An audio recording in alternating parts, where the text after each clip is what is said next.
Progress. All right, everybody, welcome to Theory Underground and good morning. This is part one of a series today that I'm recording, and I'll be posting it out over the next couple of weeks. It's part of a marathon that I'm doing with 𝗧𝗵𝗲𝗍. 𝗧𝗍, welcome to the show. How you doing?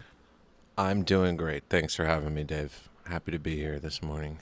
Yeah, this is the Tired Dad cast. With Dave and 𝗧𝗍. Absolutely. Here to support all the other tired dads of the world. Yeah, tired dads of the world and their allies. Welcome to the show. Good to have you all here. We're going to be reading, speaking of dads, we're going to be reading the Breakup Liturgy. This was by request, the request of my wife. And so she's actually in the call here. Anne, you want to say hello from the audience side? Hello from the audience side. Yeah, so from the dads of the Cheeky. world, we've got Anne representing the moms of the world.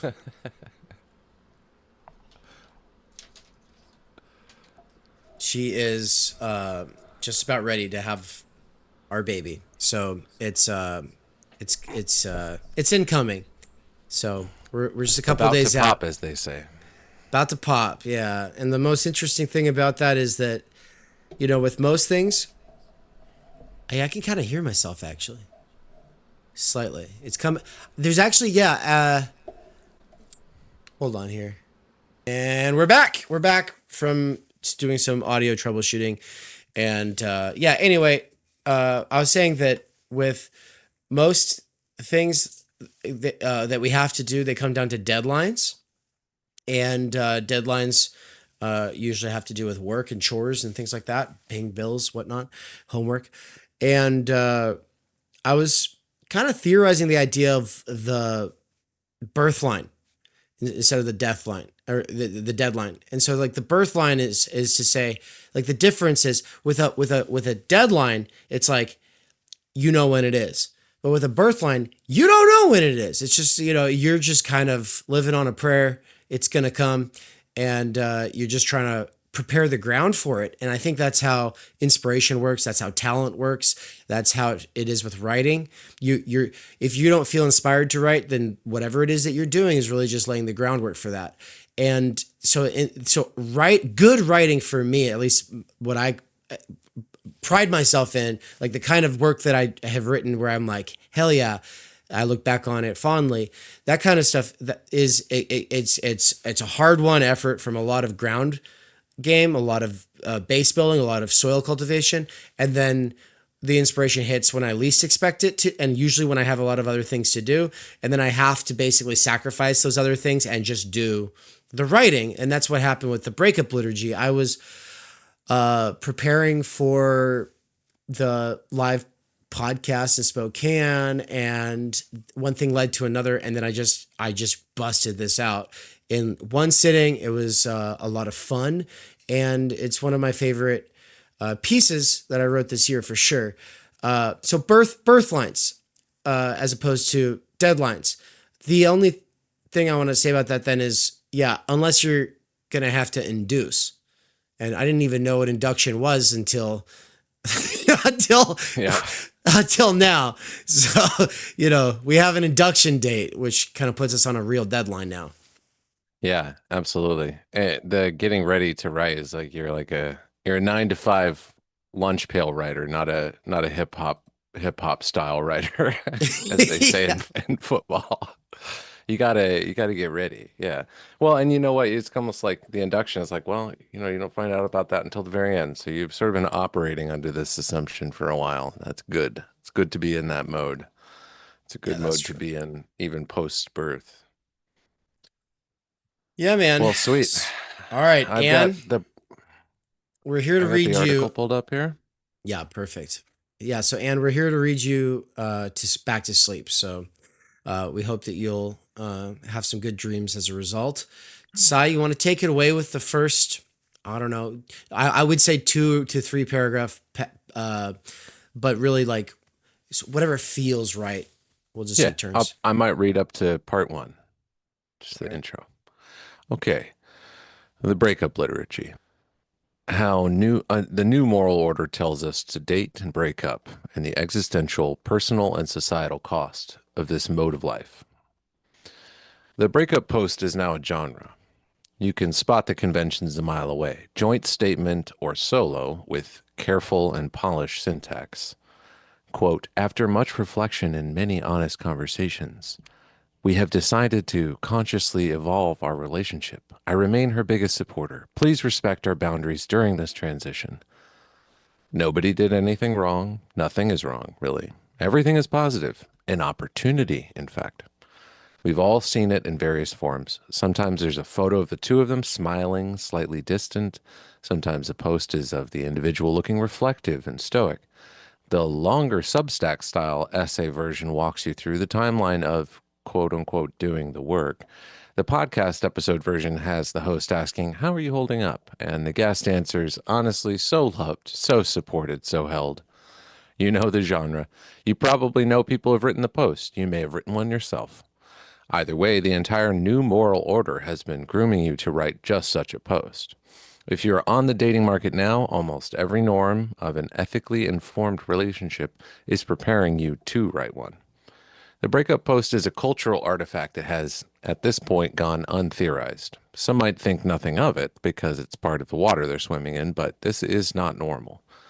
Whether it will be seen as normal in the distant future depends on its civilizational viability. We live in a corporate state institutional matrix where the dividing lines between individuals, corporations, and states have been lost. We used to all talk about how corporations are now supposedly people, but the real mind-blowing development is that we, the individuals, are now supposed to function like corporations. The breakup post is the prescribed form of the corporate state institutional relationship itself. It is what the mature, adjusted, properly therapized person is supposed to do when a relationship ends. It is the public-facing rite of a much larger liturgy that governs the entire arc, how we are supposed to meet, how we are supposed to date, how we are supposed to commit, insofar as that word still applies, how we are supposed to part. The breakup post is just the most visible moment, the part where we present our evidence to the audience. To understand the post, you have to understand the dating script that produces it.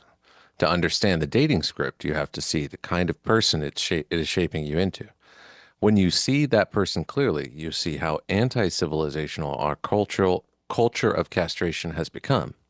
You also see something harder to talk about than the freedom versus tradition framing usually allows.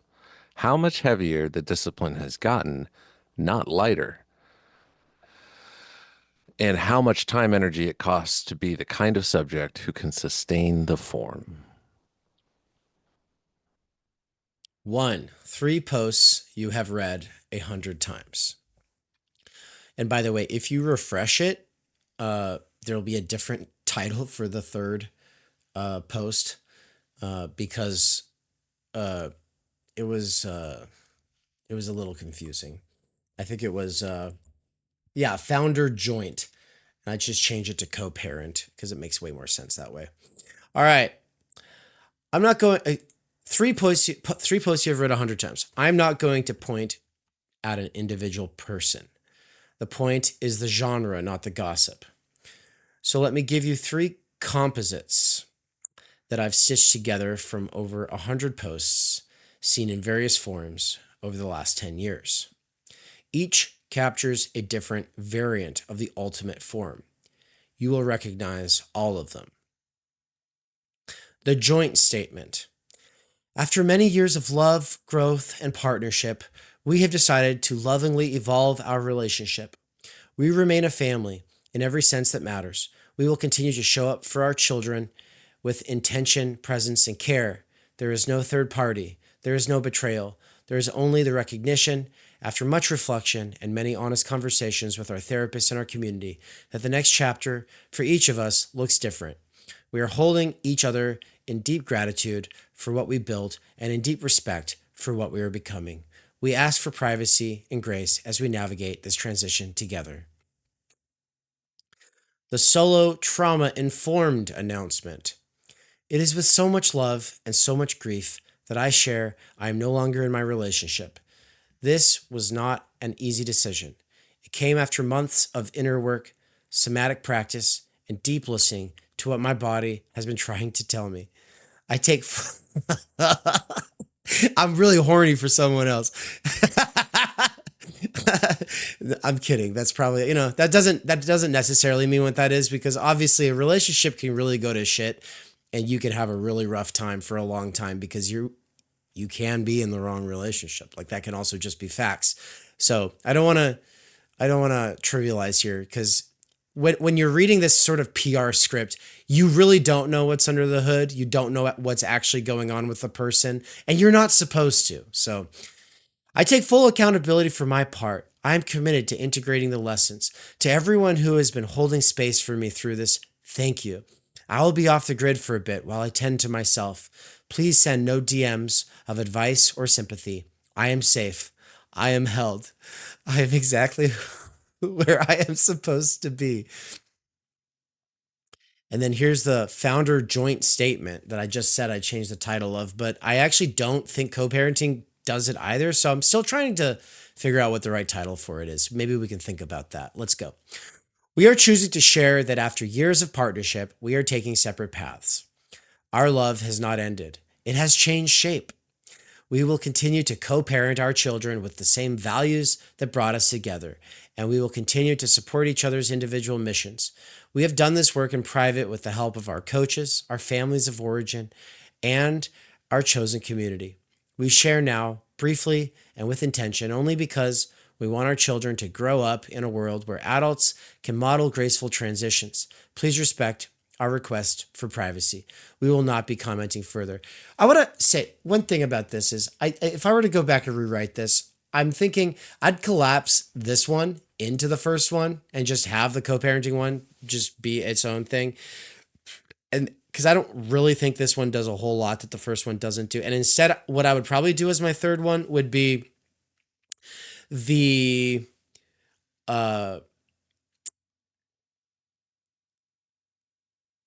it would be about the, I don't want to say the party, but I was writing this and then a friend actually wrote one of these breakup posts and it got like 250 likes and like, I don't know, like 100 comments, and everyone was being like super supportive. But it was basically like it was more like the solo post, but the party element was like, I'm going to need help staying busy and not just working, but having fun. I want to do a lot of hiking, a lot of camping, a lot of this, a lot of that. Invite me to things. And that was, and I kind of thought about running that through here, but the reason I didn't want to do it is because it's a friend and I'm not trying to like analyze my friend here. But at the same time though, it's just like, well, it's not bad. It's just like his post falls into the genre that I'm analyzing. And what I'm trying to say is that none of these three kind of basically do this other tell. That third tell, that if I'd gone with that direction, that third tell says, my friends are a standing reserve of distraction until I end up in another of my serial monogamous relationships. And then once I break up, I go back to my friends. And so what friends become in the liberal 𝗏𝗏 through serial monogamy are the people who keep you from feeling miserable, and they help you find your next person in the party scene. So, and that's a friend who's my age. He's 38. And so,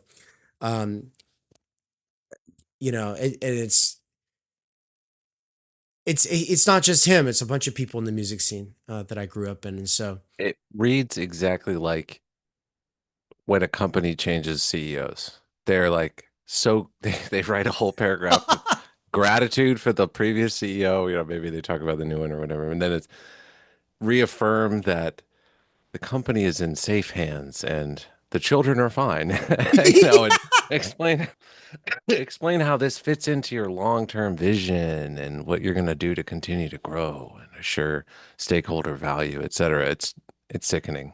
It's don't sell your shares. Truly. Yeah, I did not do this. I don't get autobiographical in this piece. and maybe I will a little bit later, but let's just say I've never written a post like this, but I will say there was a time in my life where I thought I really should. And there were people who were kind of like pushing me to do it, and I didn't do it. And instead, I just suffered in silence and had conversations in private with my friends. And the kind of scene that would have liked to see me write something like this, and where the kind of scene that requires this became instead the object of my critical theory for a while. It's just like, what is it that makes you guys put this kind of a demand on people? And of course, I had enough Foucault at that point to be like, something a little weird about that, isn't it? Like Foucault's whole thing is like in the History of Sexuality, Volume 1, people are like, we don't talk about these things. We need to talk about these things. But in reality, we need to talk about these things is the new injunction. You don't get to have a private life. Absolutely. It all has to be exposed. And like, I'm sure a non-insignificant portion of these statements are unilaterally drafted, where it's just like, you find out, you are notified of the termination of your relationship through your Facebook post, the notification, that's bleak. It's bleak. And what is it for except like a poster board like, well, I'll be on the dating market here within a few weeks or months, depending on the person or the the situation. Like, That's or what? something. Like, Yeah. I want to keep their dating resume intact. And because there's some like feelings of guilt involved or whatever. And it's like it really does read like a termination letter, full of just like sideways comments. No one believes this. Like no one believes these except people who are really up their own ass. But the truth is, what you're speaking to is a culture that breeds this as normal and encourages it. And so, I'm sure some people do buy into this as a thing that is important, but really it's a recent mutation. Absolutely.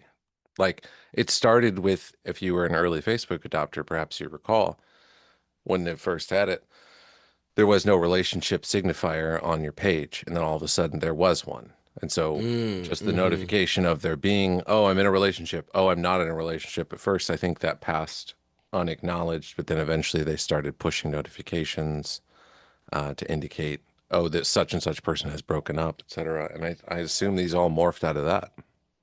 But that person, Zuckerberg, designed that platform specifically to exploit the fact that the most exciting content that we can imagine looking at on our computer actually comes from our friends. And that's the thing that he noticed makes people most engaged. So this is all an exploitation of that built-in intimacy that we have with our friends, and now it's exhibited. Well, that's the scary thing about this kind of post getting a lot of reactions, positive ones especially, is that to me, it's like, are you guys all crazy? Right? Like, you're all going along with this? Like, you think, but maybe people are kind of playing along, but also, I don't think so. I think people have internalized what we're going to get into. And so let's move on. So 3 posts, 1 genre. The conventions are tight. There's always some version of, we did the work, no one is the villain, the love is preserved, the children are protected, the audience is asked to give space or help keep things fun. I won't know what to do with myself, so invite to things. Okay, so I did kind of bring that up. There's usually the gesture toward a professional or team of professionals in the background. Therapist, coach, mediator, community. There's always the language of intention, transition, evolution, and grace. There is never the language of failure, breach, betrayal, scandal, sin, or grief that would shake the speaker out of their PR posture. This is the form. This is what we are supposed to produce. To the dating script that produces the breakup script. The breakup post does not come from nowhere. It is the back end of a dating script that was already structured for managed exit from the moment it began. The script goes something like this. You meet on an app. Even if you don't, the framing of the app has shaped the fields in which you might encounter anyone in the first place. The app frames the encounter as a market with options, quote unquote. You move into the talking stage, which is a stage with no name and no obligations, where you keep your other options warm. If things proceed, you might soft launch the relationship to your followers, a hand on the steering wheel, a shoulder in the sunset photo, plausible deniability built in. You and your person have the DTR conversation, define the relationship, which functions as a kind of pre-contractual negotiation. Are we exclusive? Are we monogamous? Are we open? Are we using boyfriend, girlfriend, or partner, or just the person I'm seeing? You discuss capacity and bandwidth. You exchange your attachment styles like trading cards. You list your non-negotiables, quote unquote. Dates will eventually become check-ins to make sure everything is current. None of this is in itself stupid. Every move makes sense. People should know what they are doing with each other. People should have language for what they need. The trouble is what the script presupposes in terms of a moral order. It presupposes that you two are autonomous parties entering a temporary, customizable arrangement that each of you may leave at any point for any reason, provided you communicate with sufficient skill. The exit is built into the entrance. The relationship is structured from day one with the assumption that it will end and that the question is only how skillfully it will be wound down. The escalator metaphor that the relationship anarchy crowd loves to attack, don't follow the relationship escalator, is presented as the thing to refuse. Date, get exclusive, move in, get engaged, get married, have kids, grow old. The evil escalator. It's something only for jealous and controlling narcissists, usually men, or clingers and grenades, usually framed as women with attachment issues. We know such people technically exist and have seen them in real life, not just depicted in films or novels. But the point is not just that they have been turned into a scapegoated villain archetype of the dating scene, which is already noteworthy, but that anyone who is serious about long-term committed relationship, whose telos is an intergenerational family that gets cast in the light of suspicion. What dependence paranoia misses about the escalator was that it belonged to an era where the trip was actually taking you somewhere. The escalator named a destination. The script that replaces it has no destination, only a continuous, present tense, managed plateau with the off-ramp open at every floor. This is where I wanted to make a joke about 1,000 plateaus where they're all horizontal. There is no like higher floor, you know? Absolutely. This is the new moral order that structures our most intimate lives. This new moral order that structures our most intimate lives is the liberal 𝗏𝗏𝗏𝗏𝗏. The Amish let their adolescents run wild for a season precisely because there is a binding form of life to come back to. They can choose it because it exists. Liberal 𝗏𝗏𝗏𝗏 generalizes the permission phase across the entire adult lifespan and abolishes the destination. It scapegoats those who desire a destination, assuming any possible future would necessarily be a repetition of the past. The dating script I just described is what liberal 𝗏𝗏𝗏𝗏 looks like when you turn it into operational instructions. It is a permanent relational adolescence performed in adult vocabulary. Yeah.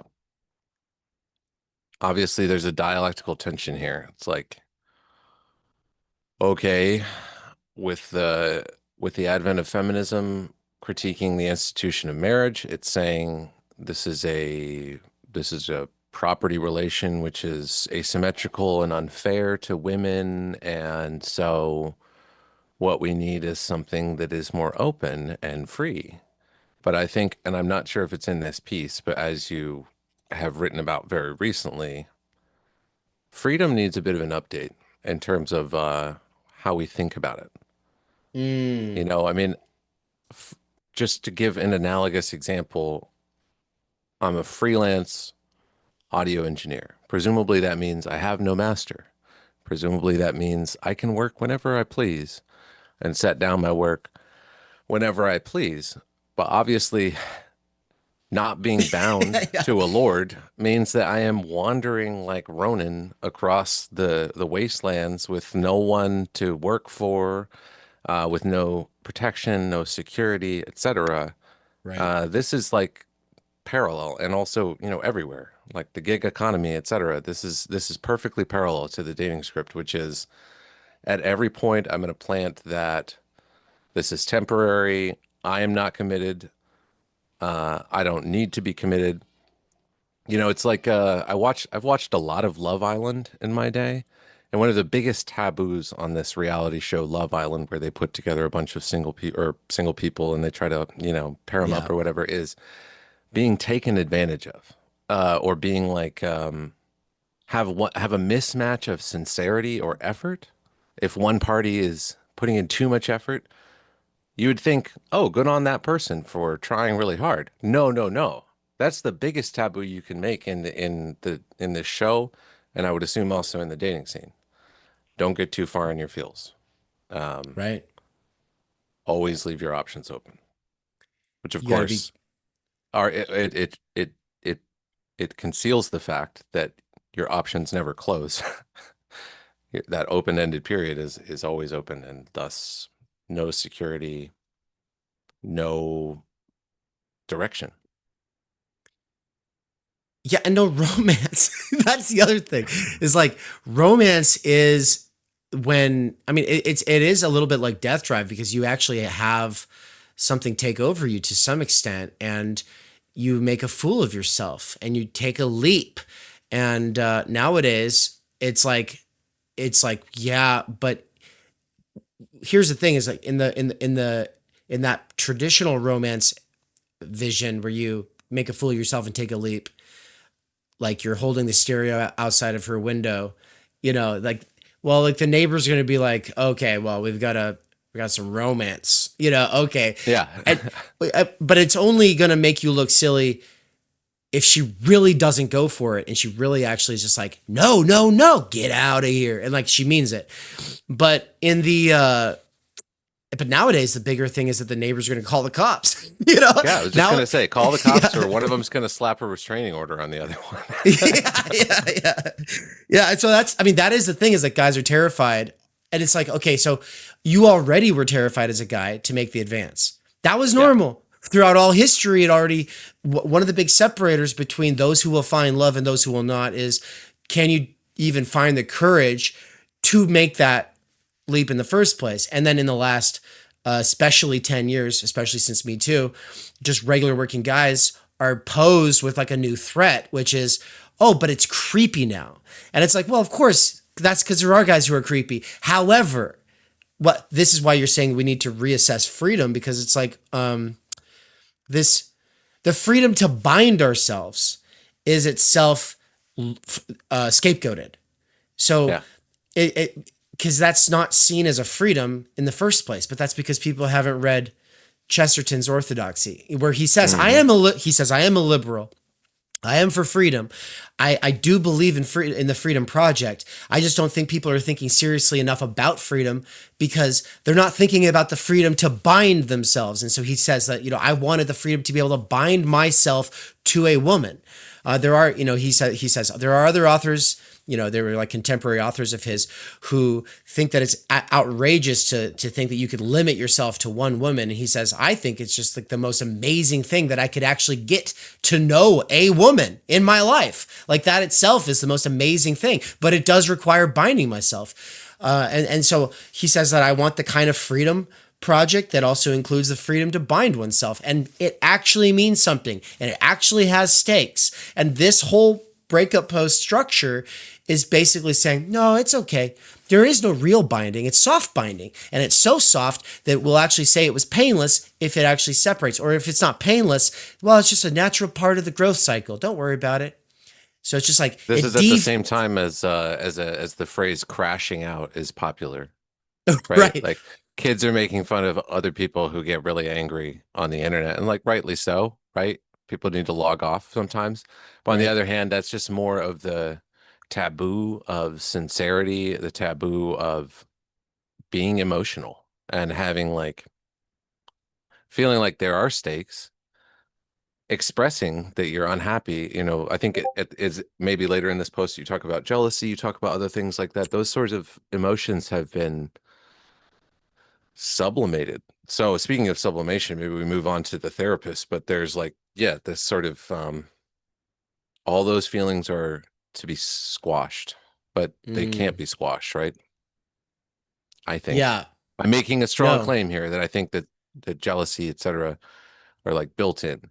If No, I'm 100%. even if I sort of support some of the urges or the ideas of freer love, that Kollontai has expressed, or that polyamory is attempting, I think about Le Guin's The Dispossessed, and I feel like in that book you can really tell that she's struggling with the same sort of thing. What are these permanent affects that humans have that can't go away? Even if you rearrange society, you're still going to have to deal with this urge, this drive, this feeling. Well, we've somehow figured out how to squash it through the screen, all of those feelings, all of those, all of your overeating or your crying or whatever is all gone. And all you have is the PR script in front of you.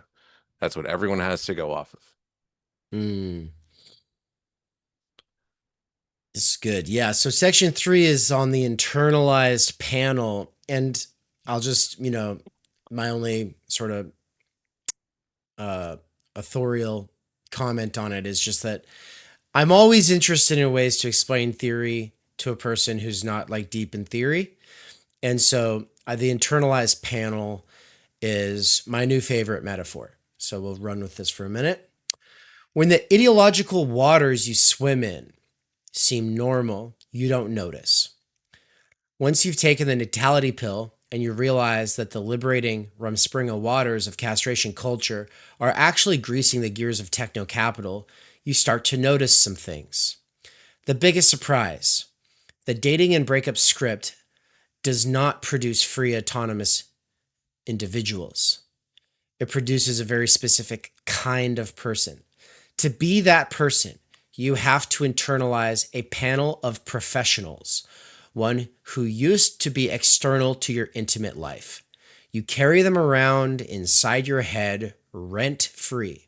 They coach you in real time, every day, standing between you and the people you love. The therapist. The therapist tracks your attachment style. The therapist processes your feelings. The therapist regulates your nervous system. The therapist gives you the vocabulary in which all your conflicts are framed: triggered, dysregulated, holding space, capacity, bandwidth, somatic, integrated, trauma response. I'd also add trauma bonding. The therapist makes you fluent in clinical dialect that allows you to describe almost anything that happens between you and another person without ever using moral language. The therapist is the reason jealousy is something to be unpacked, not something to be heated. The therapist who tells you that your dissatisfaction is information about you, never information about the bond. The therapist's office, increasingly, is also the room where you are quietly authorized to leave. You can do this without ever paying a therapist. The dialect is in the air. It saturates podcasts, TikTok psychology accounts, HR trainings, dating advice columns, and the captions of every relationship talk reel on Instagram.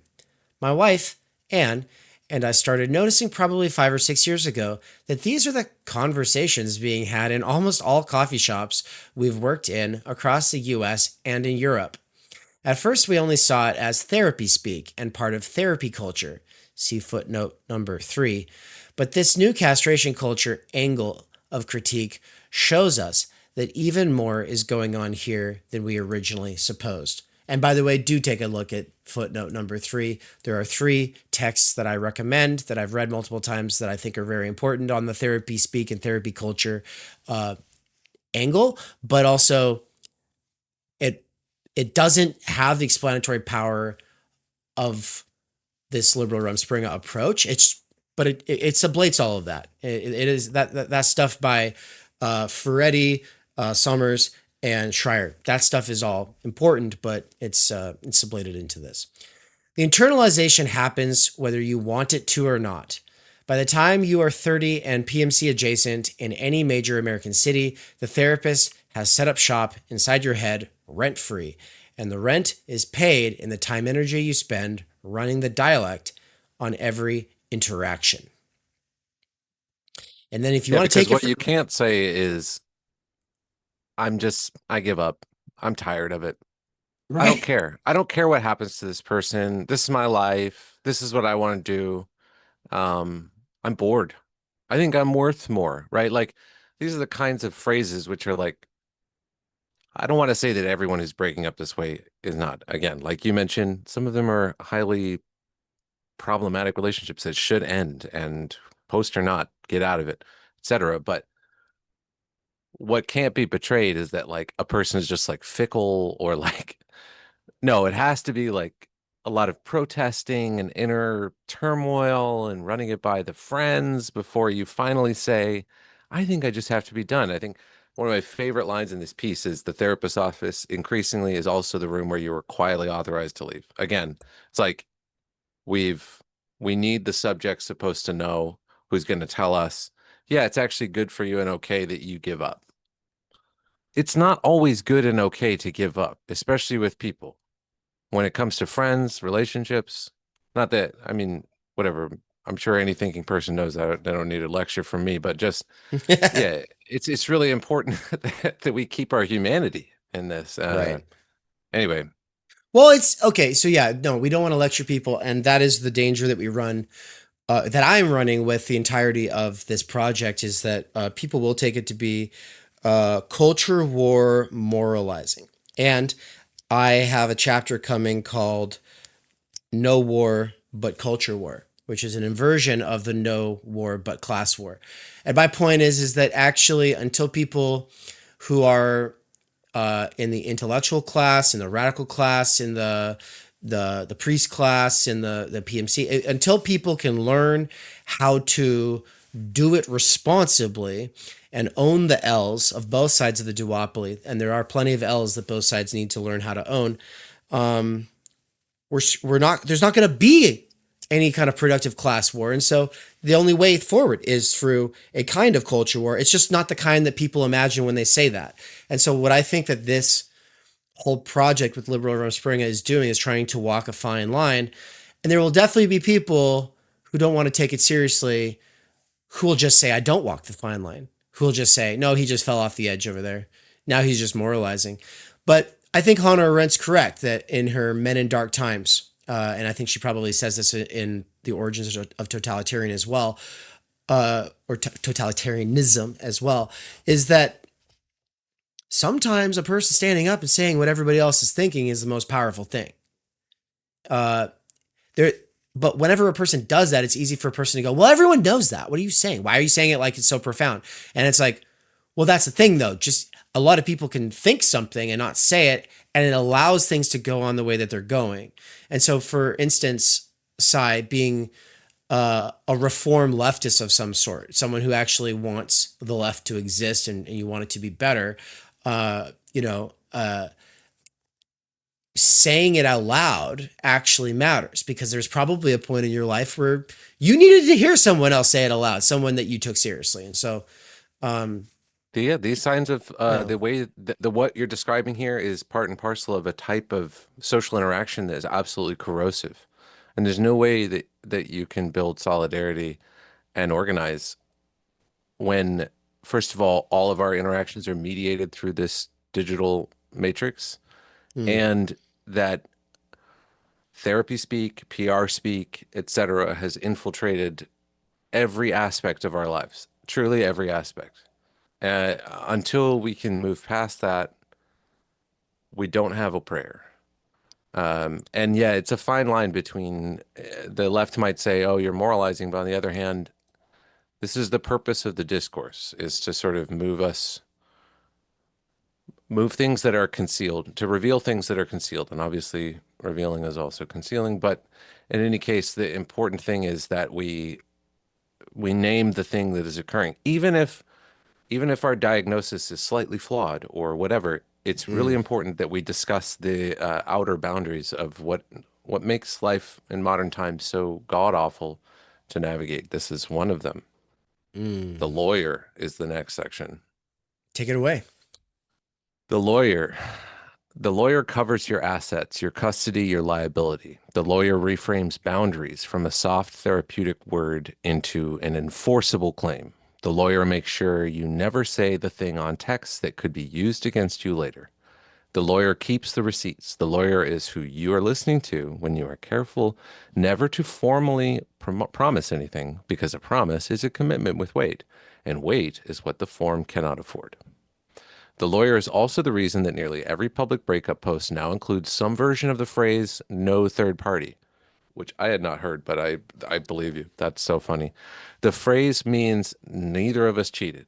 It has become a standard disclaimer appearing in celebrity splits, influencer announcements, and increasingly in the breakup posts of ordinary people who have absorbed the conventions of the genre. On the surface, it reads as emotional reassurance. We are not those people. This was not that kind of failure. Underneath it is the legal posture. In divorce and custody proceedings, infidelity can affect asset divisions, spousal support, and custody outcomes depending on the jurisdiction. A public statement saying no third party was involved creates a searchable record that preempts the accusation before it can be made. It is not addressed to the audience. It is addressed to a future courtroom. The fact that most people writing the line do not consciously think of it this way is the point. The internalized lawyer does not announce itself. It just makes sure the right words end up in the post. Yeah, this is also one of my absolute favorite parts of the essay. I know we've spent a lot of time on exposition, but the low trust society that we live in, it doesn't just become low trust and then that's fine. What it fills the void is legalese, lawyerly speech, lawyerly postures, keeping receipts, etc. I mean, I remember it was like a phenomenon. It was maybe around 10 years ago where people started sending me long transcripts of their private conversations with someone else, which was like not a thing, I think, before that really very much. It was certainly not common. And now I'm seeing like texts like my friends navigating a problem with their roommate, and they're like, is this weird that they're doing this? And it's like, this is what's become, we're now sifting through the evidence. Right. And so, but there's no way to do that and to normalize that without everyone internalizing the fact that, oh, we are all doing that. We're all being watched. We're all being surveilled. We're doing it jointly, cooperatively. And like, I mean, it is kind of an old problem. Like, if you were to break, for instance, Kafka's The Trial, one of my favorite books, is all about this type of thing. Like he literally goes and speaks to a lawyer in the book. And in the book, Kafka's protagonist K is trying to determine whether or not he's guilty of the thing that he's been accused of. I think a dumb reading is like, oh, K is innocent, totally innocent, and he's just been thrown into this. No, K's probably guilty. And the point is he's going and checking with everyone, like, can you clear my conscience? Am I not just totally unassailable here? Am I totally fine? And he has a solicitor for that purpose. Well, this is, I mean, that's an artistic rendition of this thing that you're describing here. Beautiful. Dude, I haven't actually read it, but you know, everyone uses the term Kafkaesque, and obviously I do as well. And it's just like, that's like saying Machiavellian, but you haven't read The Prince. And so it's like, it's like every time I say Machiavellian, I'm like, I don't know if that's right because I've never read him. Sorry. I'm better just mention that. It's never right, but colloquial vernacular is sacrosanct. You totally. know, I'm we can't be pedants here. Yeah, exactly. I'm populist enough to say, give unto colloquial what is colloquials. Yeah. The PR rep. The PR rep curates the public narrative. And just so to recap, right now we've got the therapist, we got the lawyer, and now we got the PR rep. Because when I first saw a post like this like 10 years ago, I was like, did you become like a PR rep? Like that was what I was saying. I was like, what the fuck is this shit? You know? But I hadn't thought about the lawyer part and the therapist part, but then the therapist part came about, especially with one of the people who I saw do this breakup post. Like they did another one a couple years later. So far they've done 3. And so you can actually go back and compare Ann and I did this. We compared some of the breakup posts over the years, and you could see it getting more sophisticated and more therapeutic, more lawyerly, and more PR-y. And so it's like oh shit, like it's almost like there's like these little tiny lawyer PR therapist seeds that then like evolve like a Pokemon over time if you read a person's breakup posts over the last decade. So you just said that you don't know about you're like, well, I haven't seen that. I'll trust you on that. Well, I'm not saying that it's that wording, right? But that is like the idea. It's always like, it's never like, you know what? She was cheating on me. Right. Which is a common reason that you would break up, right? But you never see that. You never see that. Which is good, actually. It's like, actually like keep it to your fucking self. But the point is that this is not a way to keep it to yourself, or this. What is this? Is the point? Yeah. What is this kind of post? Because it's definitely a new historical development. This is a sort of artifact that I think. When I see it, I think archaeologists will want to look at that and go, what the fuck was going on back then? And right now, I think there's a lot of Americans, probably the overwhelming majority of Americans, don't see posts like this. They hear about celebrities doing this. And I found out about this after writing the post. Otherwise, I would have used it. I believe that the frontman of Coldplay dated or an actress, and oh my gosh, I'm forgetting her name, and I think Ann fell asleep, so I can't call on Ann, but Ann knows what I'm talking about. And because she and another person were telling me about it. They had a actual ceremony for their breakup, so they did the public breakup posting and a ceremony. Like they invited their friends. Oh, the conscious uncoupling. Yes, I'm on the Wikipedia page now. Gwyneth Paltrow in 2014. Thank you. Conscious uncoupling. Yeah. Yeah. And so, okay, but let's do a little bit credit for this, because like it looks like an evolution in the form that's positive, right? It's like we want to respect one another. We want to not have an acrimonious breakup, but God, I don't know. In some ways, it's a perversion. I don't mean that like, oh, I'm trying to moralize and I'm saying like there are inner turmoil and feelings and necessary consequences of having joined one's life together. Me and my spouse ostensibly are in a relationship that either of us can leave. Yes, we are married. We have an agreement where if that is a thing that we need to do, we will. But frankly, there's no way to do that and not have all of the normal fallout. The normal breaking up is terrible, especially if you've integrated your life. It's a catastrophe, just as the catastrophe of falling in love is a catastrophe for the single person. And everything changes and you care so much about this person. It's just, This is where I want to, I'm going to pull back up on the screen here, that line from earlier. We live in a corporate state institutional matrix where the dividing lines between individual corporations and the states have been lost. We used to talk about how corporations are now supposedly people, but the real mind-blowing development is that we, the individuals, are now supposed to function like corporations. So it's just like, it's like everything about it makes sense. And that's why it's insidious, because at the end of the day, it's like, of course, but also it's kind of weird. And I'm not saying it has no future. That's the thing, is I'm not against the liberal Rumspringa to such an extent that I'm like the standard post-liberal approach is to just kind of like be so anti-liberalism that you basically want to close up the world. You don't want to have these spaces where people can leave communities and mix, and that's crazy. So I'm looking for another way, but I think in order to find another way, it does require holding up quite the mirror to ourselves, those of us. And this is where I was saying the overwhelming majority of Americans don't see these kinds of posts, but they might see something like that. Gwyneth Paltrow, like, they see something like that and they go, what the hell? the point is that it's specifically activist, radical, and alternative spaces where this shit's normal. Because, like, you know, when I just said that a friend got 250 likes, you know, and like 100 comments, no, that's not going to work for your average American. Your average American's going to go, "What the hell are you doing?"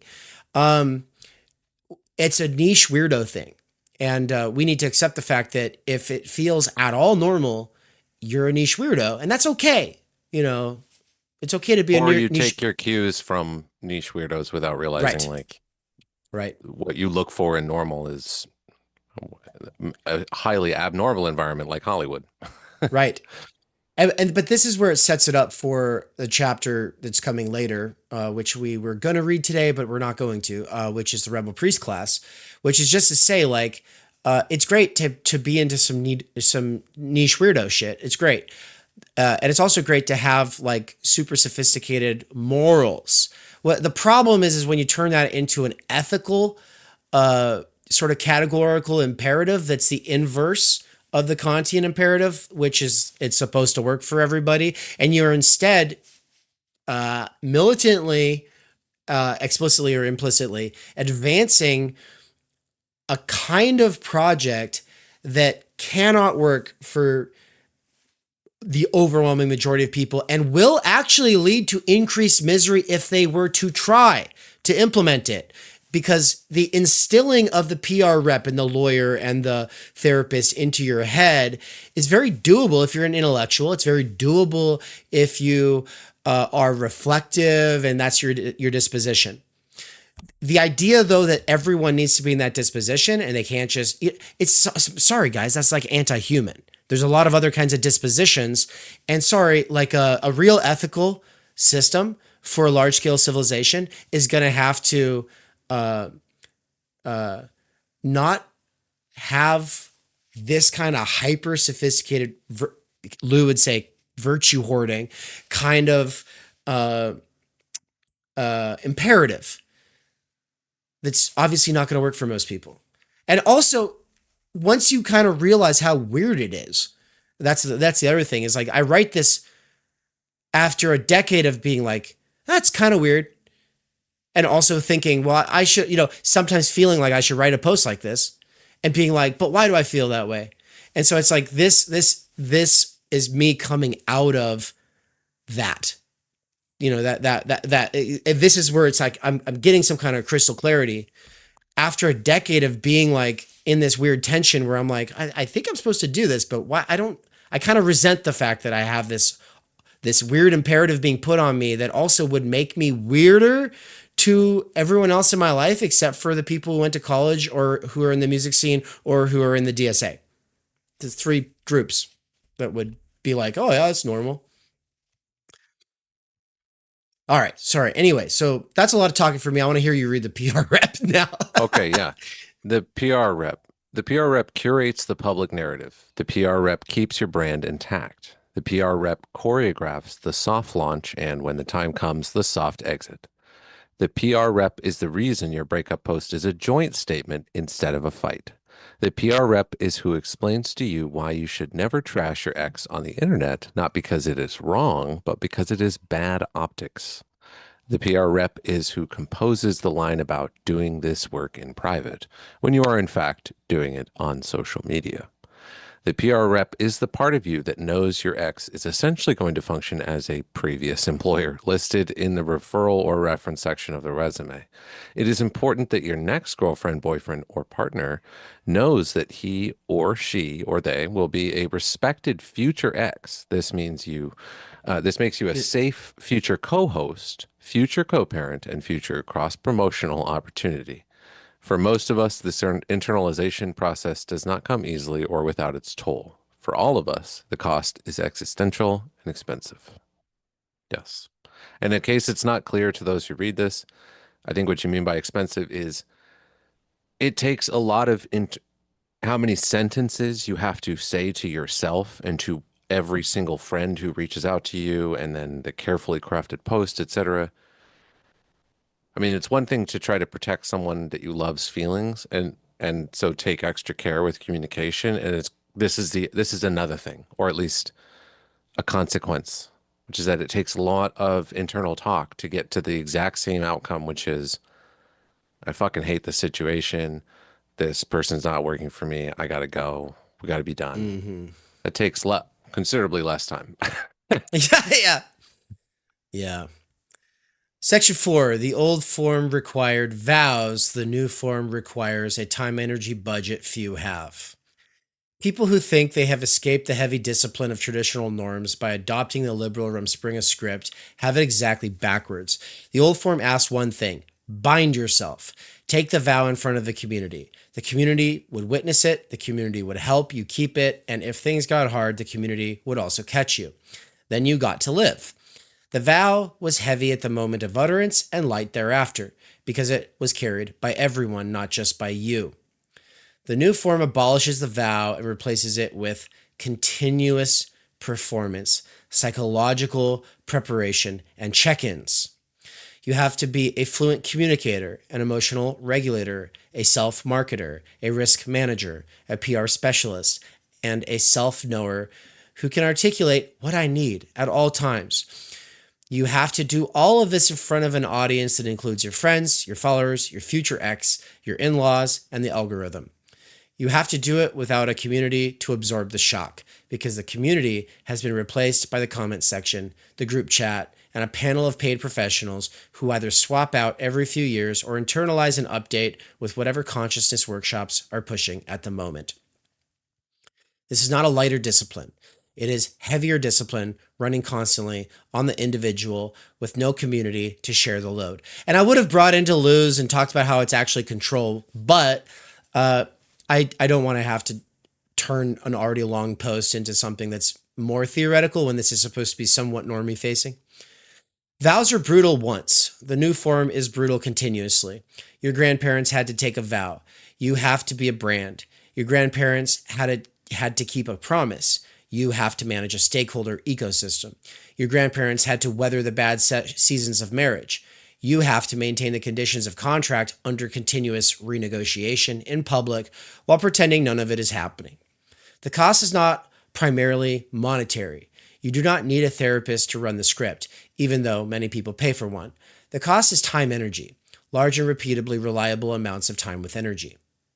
When a society dominated by the reduction of time energy to labor power leaves us with only time without energy or fleeting windows of time with energy that cannot be harnessed towards non-marketable activities, self-actualization and all of our relationships become about resume building.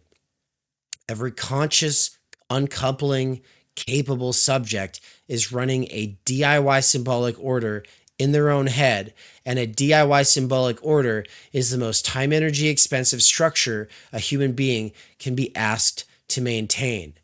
An inherited symbolic order does most of the work for you. Vows simply exist as a symbolic given, a rite of passage between distinct phases of life. The community holds you to it. The categories of family, marriage, and obligation are pre-given. You do not have to invent them every morning. The DIY symbolic order requires you to construct, defend, and update all of the material yourself in real time while also working a job and managing a body and trying to sleep.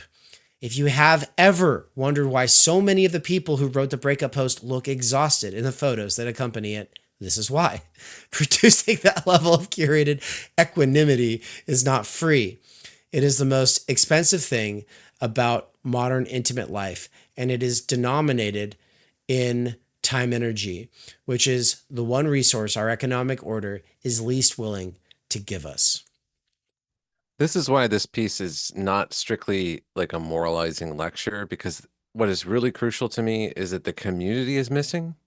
So like when the community is not there, you can't trust that the milieu or the people that are around you are capable of observing your relationship and then also like making normative claims. And by normative claims, I mean like literally saying something like that behavior is not normal or that's not appropriate to say to your spouse or whatever.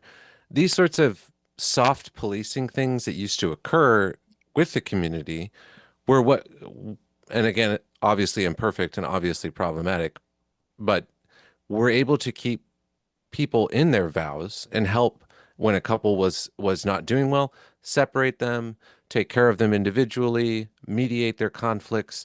Now there's no witness and there is no mediation. And so what stands in is this both the DIY symbolic order, but these types of posts, which I assume for a lot of people sometimes come out of nowhere. It's like, oh shit, this person's breaking up.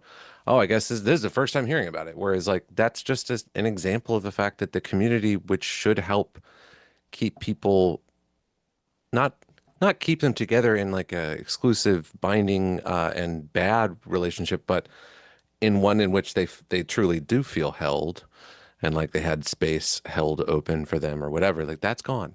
That's gone. And now we have endless internal litigation, which costs time, energy, which is what this section is about. Hmm. Yeah, I kind of want to. Well, I'll say some more about this. Well, I was gonna say later, but I'll just say it right now, which is just the. I said that they look exhausted in their photos, but I've been thinking a lot about that, and I don't think that's like what I'm going for. Like, I think that is. I'm trying to get at something else, and it's more like the president of the university vibe, like because I've met and spent time in the room with like the mayor of Boise, the president of Boise State University. There was a time where I was doing some graduate research work that required me to be in spaces with guys like that. And by the way, now those positions are held by women, but at the time it was men, and they don't look exhausted. It's something else. It's a soul in a cage that has come to like, it's like they're kind of like, this is fine. And so it's not like exhaustion. It's it's it's something else. And so Like I a don't. kind of like a broken spirit and a resignation. Like the one Yeah. thing that these types of people definitely don't have are like strong libidinal responses to things. You know, like Yeah, they're always yeah, carefully either totally like stoic or whatever, but like definitely wheels are on the bus. Everyone's fine and no one feels anything very strongly, I promise, you know. right, right. Yeah, it's like they can't be happy in the breakup photo. Definitely not. Better look like I'm sad, but also like I've done a lot of work and like maybe I see a future for myself, you know, whatever. I don't know what they're striking a balance, but They don't feel like humans. Like they feel, or at least they don't feel like humans. I don't want to say normal humans because I don't think that's what I'm going for either. Yeah, but it's something else, man. And I imagine everybody in Washington D.C. is like that. You know what I mean? So uh, it's a the fact that I can't really put it to words and that I chose exhaustion when I was writing this. I think that it is getting at the fact that there's more theoretical work to be done before I will even be able to articulate what it is that I find so repelling in spaces like Pomona University or like a blue coated pizza shop in Washington D.C. where we did an event, by the way. It's just like there are these spaces where it's like, what is wrong here? Like, or the art school that Chris Catrone teaches at. Like, he's great, but what is up with these students? And the whole PMC analysis and the Rebel Priest class stuff is part of the answer. The therapy speak is part of the answer. This stuff is part of the answer, but I do feel like there's even more to it. And when I'm saying like a soul in a cage, it's like a soul that has like cut itself off from a lot of the stuff that most of us humans find the most meaningful and fulfilling. It's cut off from all of that. And then it's also exuding this is fine, actually, normalization vibe that at the same time is passing itself as not trying to normalize it. You know what I mean? It's like and I that. see that as like those people are super often either they are or they projecting that they're totally secure. And so like nothing can really affect them. Like if you're thinking Right. like the president of a university, like they're a Right. golden parachute or whatever, like nothing could ever go wrong. You know, so Yeah. yeah, it's like that. I would say it's like the total opposite of something like Jerry Springer or something like where Jerry Yeah. Springer, it's like just dregs of humanity and people just having like the worst day of their life, etc., and just being totally wild. And here it's just sterile and or like 100%. castrated. Oh, truly, like there being no Yeah, dude. voo in it, Yeah. Yeah. No, that's one of the things that I'm like with the whole castration culture thing. I've been thinking, because there's the literal and figurative sides of castration culture. And obviously I get a lot more, I get so much from thinking about like the figurative side and what you just described. Yeah, it's you are sterilized or neutered from your potency. And so we're not just talking about like literal castration from being able to reproduce. That is at the extreme end part of it. But also, if you buy into ideology that forecloses literal reproduction, well, that's also literal castration. It's just ideological. But no, figurative castration, obviously we can think of psychoanalysis, but also if you think about like a high octane personality and that there are spaces in which that can no longer exist, then that's a kind of castration. Because what I have found is that the people like that are rare. You have to go out of your way to kind of collect them. And I have like one person in mind. There's nobody like him. He is like a dog in terms of his energy. He's boundless energy and love, just a boundless energy and love. Or Daniel Garner from OG Rose is kind of like this as well. He's like this boundless reservoir of love. You're never going to find a person like that in any of these institutions. And if you do, well, then that would be freaking awesome. And I'd love to bring them on the channel. That would be great. But I'm pretty sure you'll never find them. And so they don't make them like that anymore, really. Yeah, they don't make them like that. Yeah. And they're getting, well, that's the thing is like they have found extremely alternative, non-institutional ways of living. But, all three of the people who come to mind, because there's also like Suzanne, who lives close by, and she's been in my life since I was like 14 or 15. And she's also like that, just amazing. But you're not going to find her working a job that's, anything beyond a gas station. And there's a reason that that a personality like hers can't be in a place. She tried to work at a hospital. She wanted to die because of the things that she saw going on there. She has too much of a conscience and too much of an emotive response to the things. A real nurse has to be castrated from that side of being human, which is terrifying because that's care work. You actually want people who are like Suzanne, but instead what you get are proto-Nazis. So, and I cite, one of my nurse friends from Boise State who said, I'm learning how to be a Nazi. So absolutely. Some of the most that. Racist, genocidal, absolutely antisocial people I've ever met are paramedics. Yeah. Because they see the absolute worst conditions of humanity. And they just see people dying from overdoses every day. And it's like, naturally, they're going to be like, well, we should just get rid of these people. They become inhuman under those conditions. Exactly. Part 5, who can actually pull this off? The conscious, uncoupling, capable subject is held up as the universal ideal. Anyone can become this person if they are willing to do the work. That is the official line. In practice, the people who actually manage to inhabit the form fall into two groups, and neither one is universal. The first group is time energy privileged. They have the time, the schedule flexibility, the social network, the income, the housing security, and the institutional backing that allow them to find the time energy expenditure the form demands. They have evenings free for processing. They can afford the therapist if they want one, and the friend groups that talk like therapists for free. They have the kind of jobs that let them have a lot of long lunches and coffee meetups with friends who help exercise and refine the internalized panel. And by the way, they do that over $10 coffees. It's the kind of job that allows for a lot of time writing and rewriting the breakup post.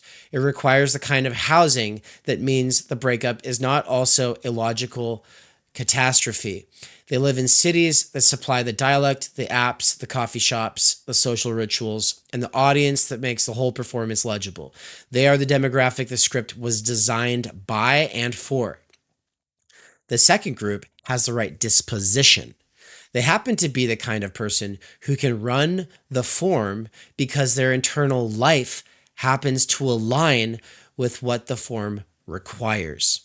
In Bourdieuian terms, the form we are talking about is the field created by the institutional matrix, capital, and state, and the disposition one has, there should probably be a capital between matrix and capital, the institutional matrix, capital, and state, and the disposition one has means being made of the right stuff to develop the appropriate habitus demanded by that field. And so, okay, if you're not used to field and habitus speak, just think that there's, if you have a certain kind of disposition, you might be really good at football. If you have another kind of disposition, you might be really good at being a professor. If another kind of disposition, you might be really good at being a nurse. The field is selecting for certain kinds of dispositions. And if you have the wrong disposition for the field, it's going to be a terrible mismatch. It's going to be if you are a people pleaser and you become a police officer, you're not going to have a very good time. Like it's not selecting for your disposition, right? And there are different dispositions that can get into teaching or social work or being a police officer or a judge, but there's a limited spectrum of those dispositions. And then Pierre Bourdieu's point is that if you have the wrong disposition for that position, you might be capable of reforming the disposition, the position, but also the disposition. So it's like either you change or the position changes. And that's the thing is like Martin Luther would be an example of somebody in the priest class who changes the position. But then of course you also have the person who stops being the people pleaser and becomes the bad cop, and it's because you've kind of killed yourself to be in that position. And going back to the paramedic, if you're overworked and underpaid, and overworked means interfacing with way too many people on a regular basis, then yeah, a part of you dies. The heart of the teacher dies when you're teaching classrooms of 50 and you're doing that like 7 times a day. Like, sorry, you're not a teacher anymore. Like you have the heart of a teacher. It's dead though.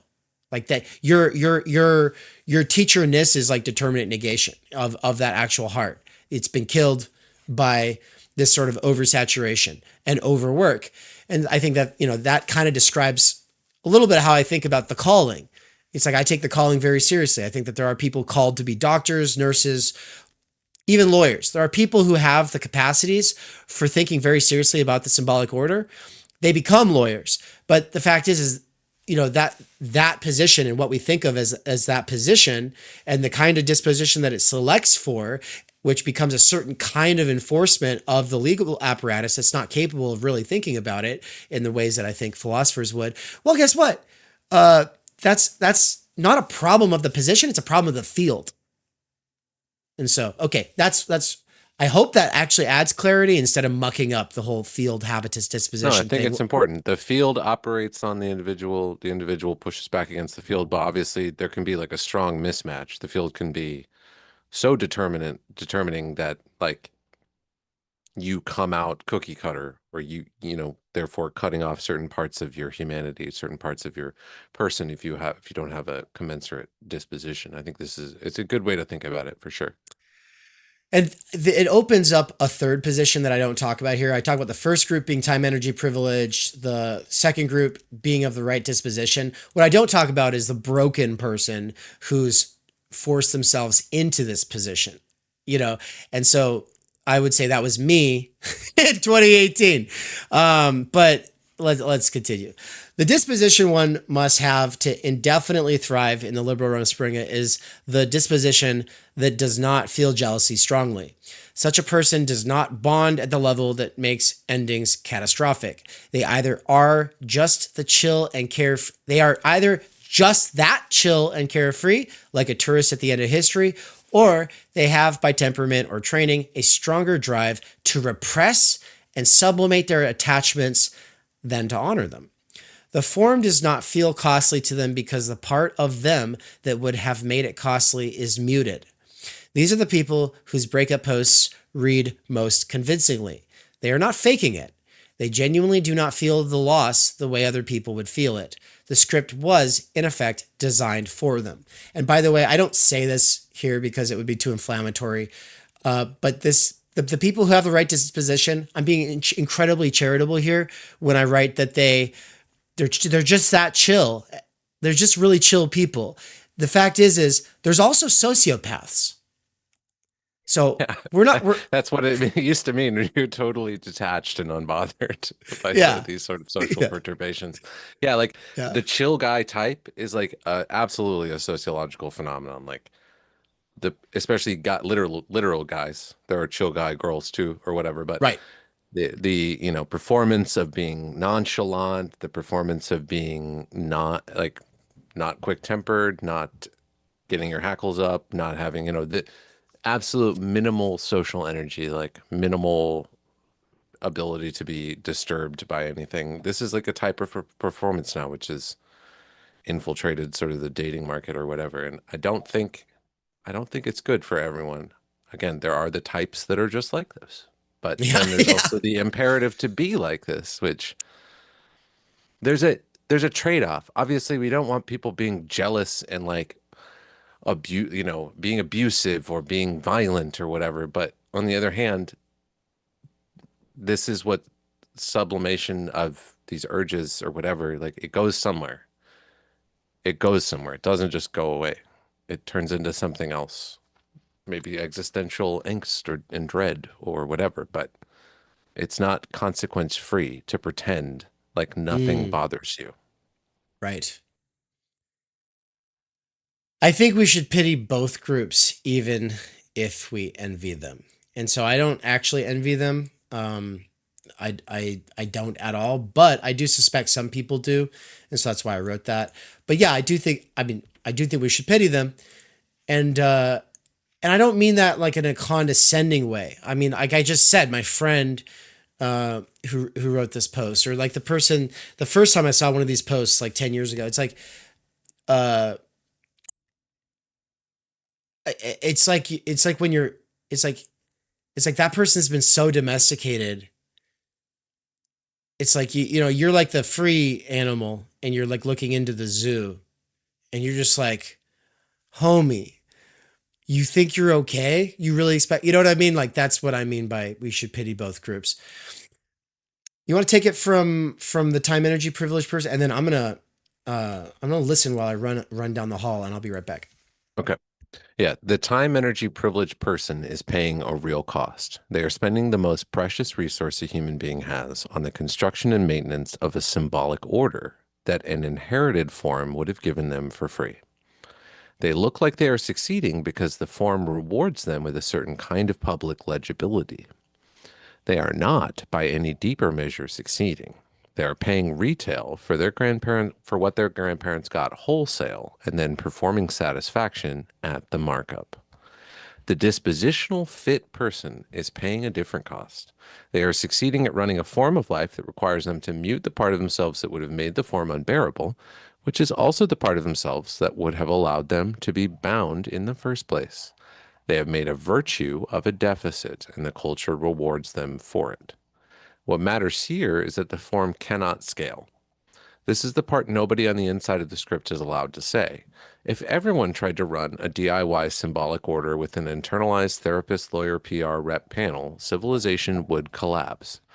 This is extremely time-energetically expensive mode for people with first world problems, and not even the people who have serious problems in the supposed first world. The breakup script is a luxury solution for people with luxury problems. The form is antenatal because it binds the off-ramp into every commitment. It is anti-binding because every binding becomes a contract under renegotiation. It is anti-future because the future requires gifts that this form cannot give and cannot receive. A culture in which everybody were a conscious uncoupling capable subject would not be a culture. It would be the smoking remains of one. This is, I'm pretty sure, a first world norm.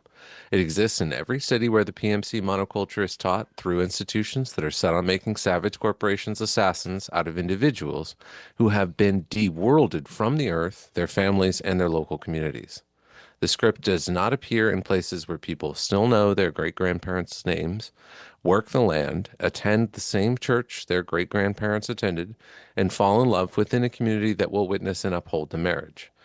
It appears in the places where all of those supports have been stripped away and replaced with a curriculum, an app, a therapist, and a personal brand.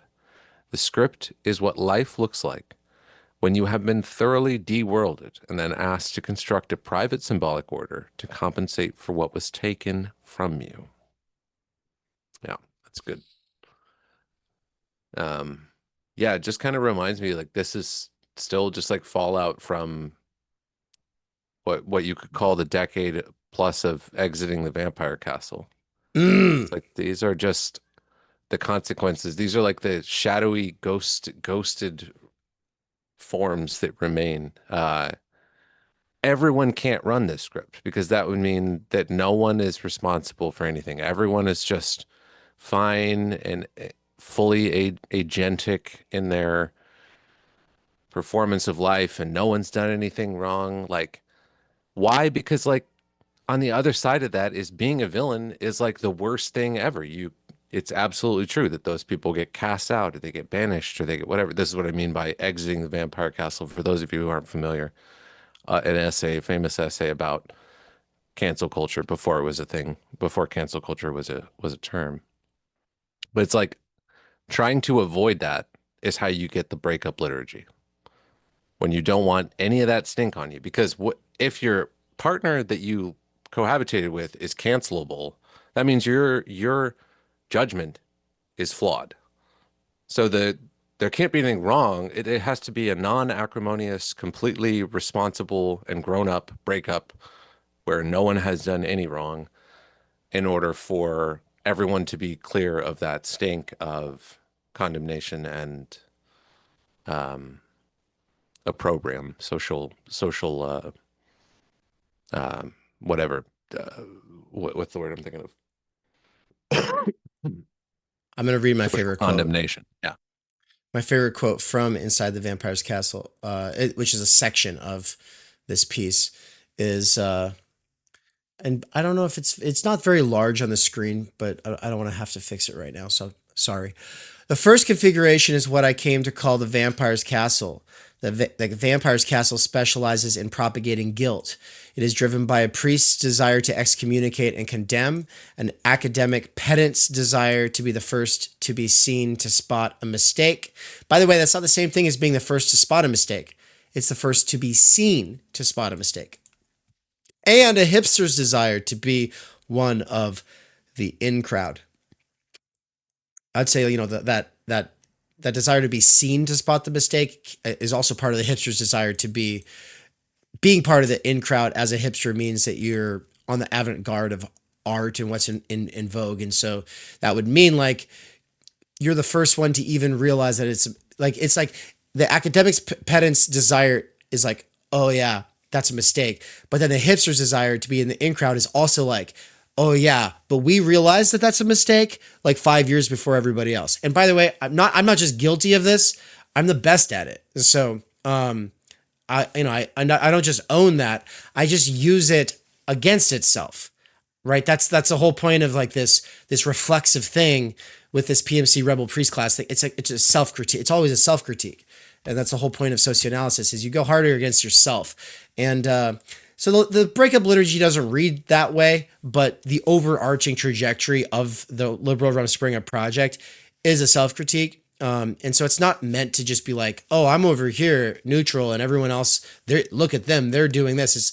And it's not even like a self-critique and like this sort of, oh, I'm so stupid, I'm so bad, no, it's not like that at all. Like it's critique in the much more German sense, where it's just immanent critique.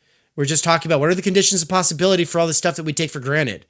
It's a historical, material, ideological kind of analysis, and we're just drawing from the best resources in the world for doing that kind of thing. So it's not meant to be self-flagellating, and I hope it doesn't come across like, oh, these people are so bad. And that's part of what people have a problem with when they read that Mark Fisher post, is that it kind of does like he's just mad at people who are doing this stuff. But the fact is he had a lot of good reasons to be put out at the time, and he blew the whistle on it. And a lot of people who liked him, they thought that this was like his worst thing that he ever did. And there's a lot of people still alive today who they try to claim his name, but then they'll talk about how that was a mistake. There's a person who canceled Theory Underground like 2.5 years ago, who wrote a preface to one of Mark Fisher's books, and that person, it just can't take this piece by Fisher seriously, yet wants to be like the arbiter of his work. And it's just like, man, if you don't get this, you don't get anything. Sorry. There's deeper levels we can go with what he did. He was just early to the game, and we can keep going with it. And so, I did that in Waypoint, and the narrator's note, which is a sort of preface that Cy wrote for the Audible edition, but it's also in the 5-year anniversary edition of the physical book, goes into that somewhat. And I'd say that this whole book that I'm working on right now, 𝘓𝘓 𝗏𝘓𝑚, is a way of going deeper into that. But I do think that that's one of the most important sides of Fisher's work.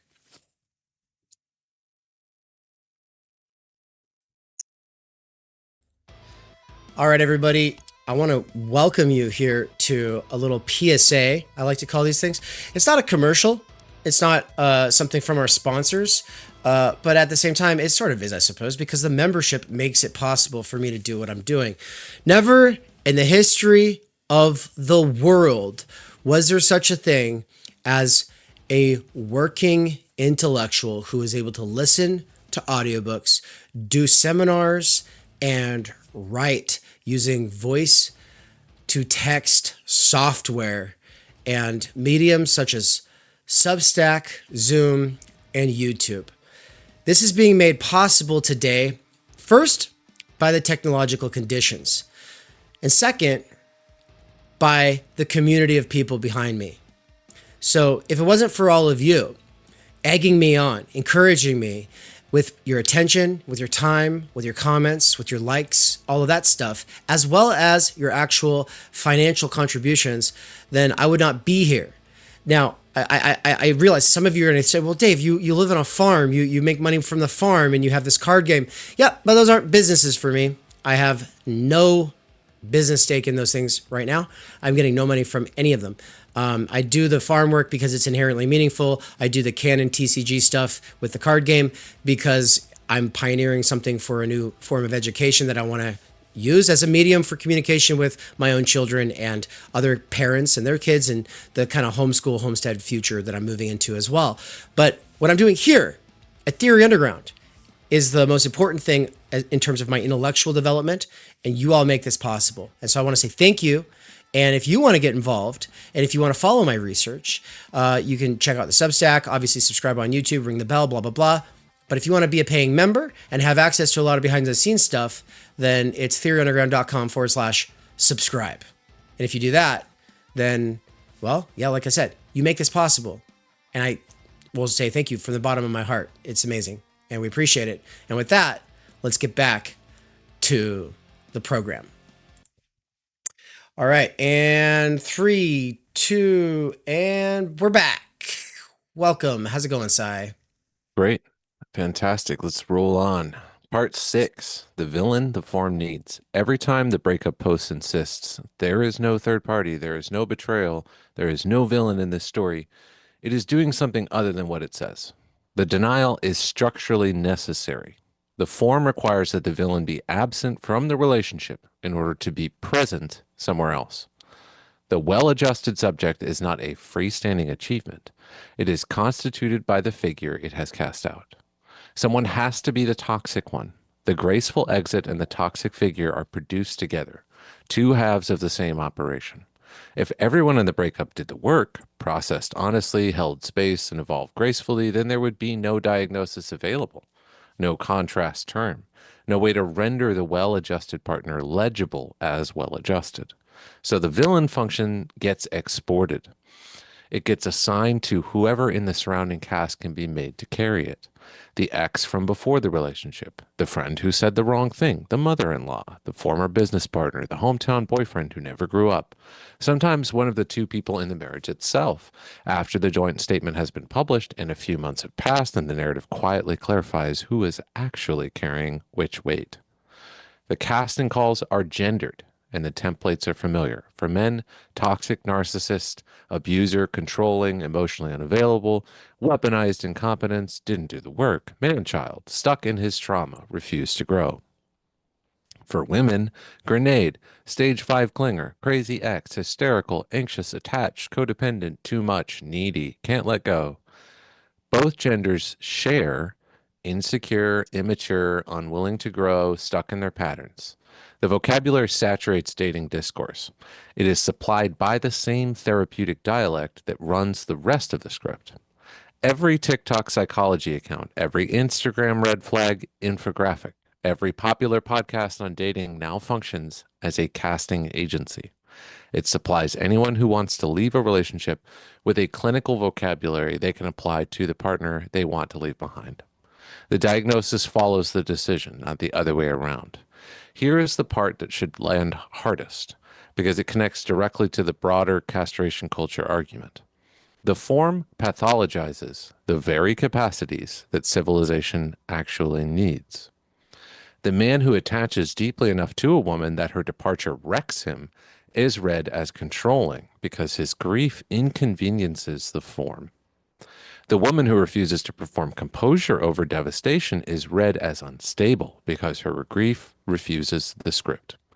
The person who feels jealousy when their partner shares deep intimacy with someone else is read as insecure because their feeling violates the autonomy axiom. The person who wants to be promised something is read as anxiously attached because their want exposes the hollowness of quote unquote intentional dating, which is this whole thing we're talking about here. People who love at the level marriages used to be built on get diagnosed with disorders.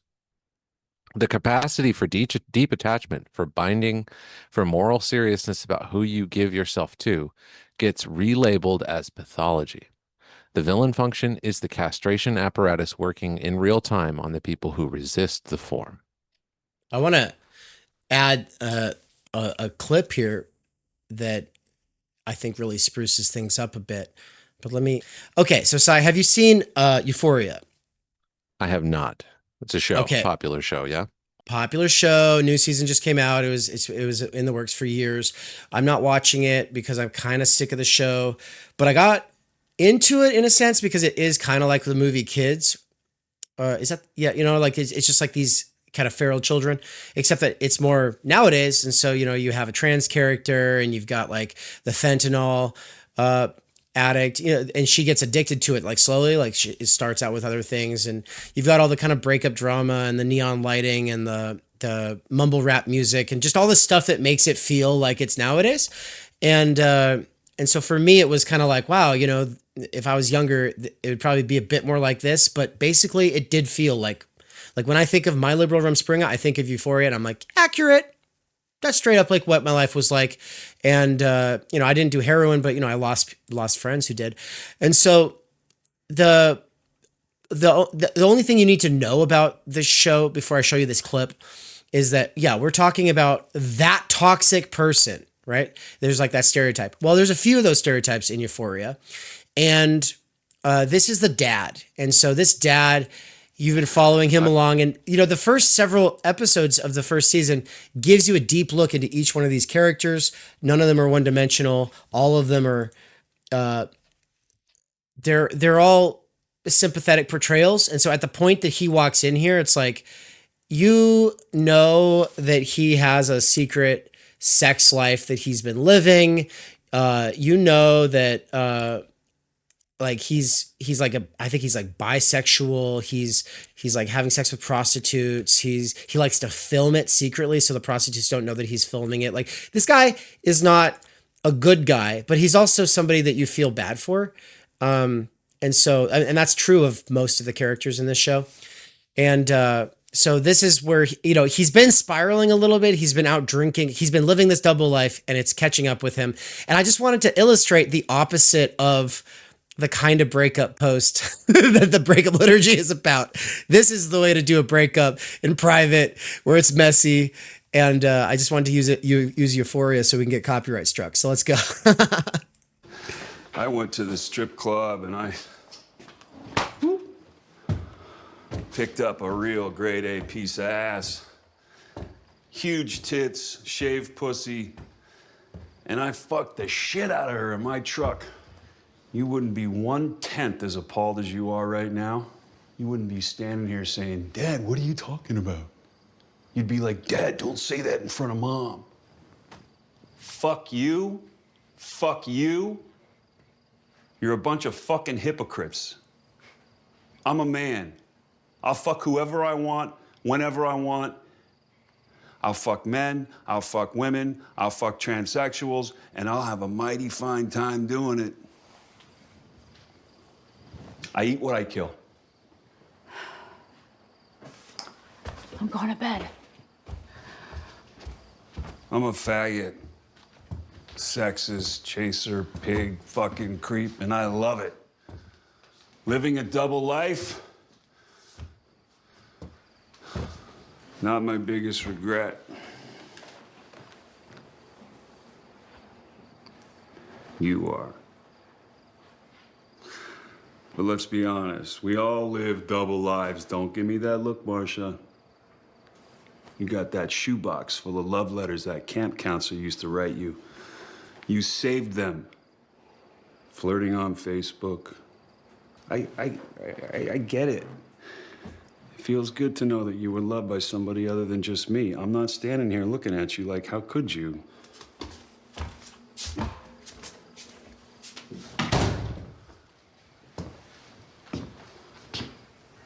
I mean, we all have secrets.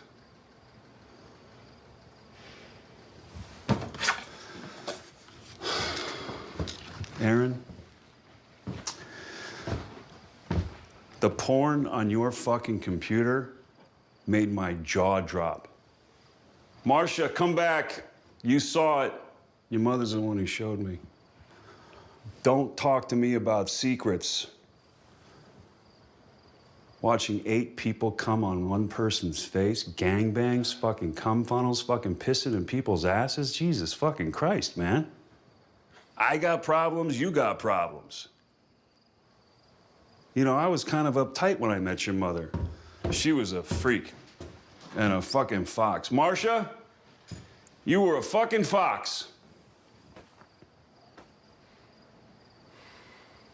Nathaniel, your whole fucking life's a secret. A mystery. Who knows about you? I have lived with you.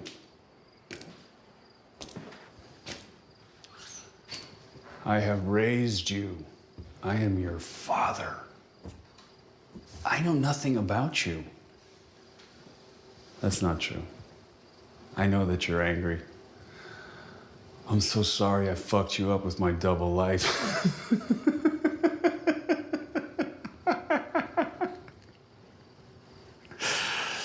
Okay, maybe I took mine to the extreme, I'll admit that, but I have a problem. But the reason I have a problem is this family. That's why. I'm not allowed to form an emotional connection. And I'm an emotional guy. You fuckers backed me into a corner. But you know what? I think you set me free. So, This is farewell. I left you with a little memory of me here on the floor of the foyer.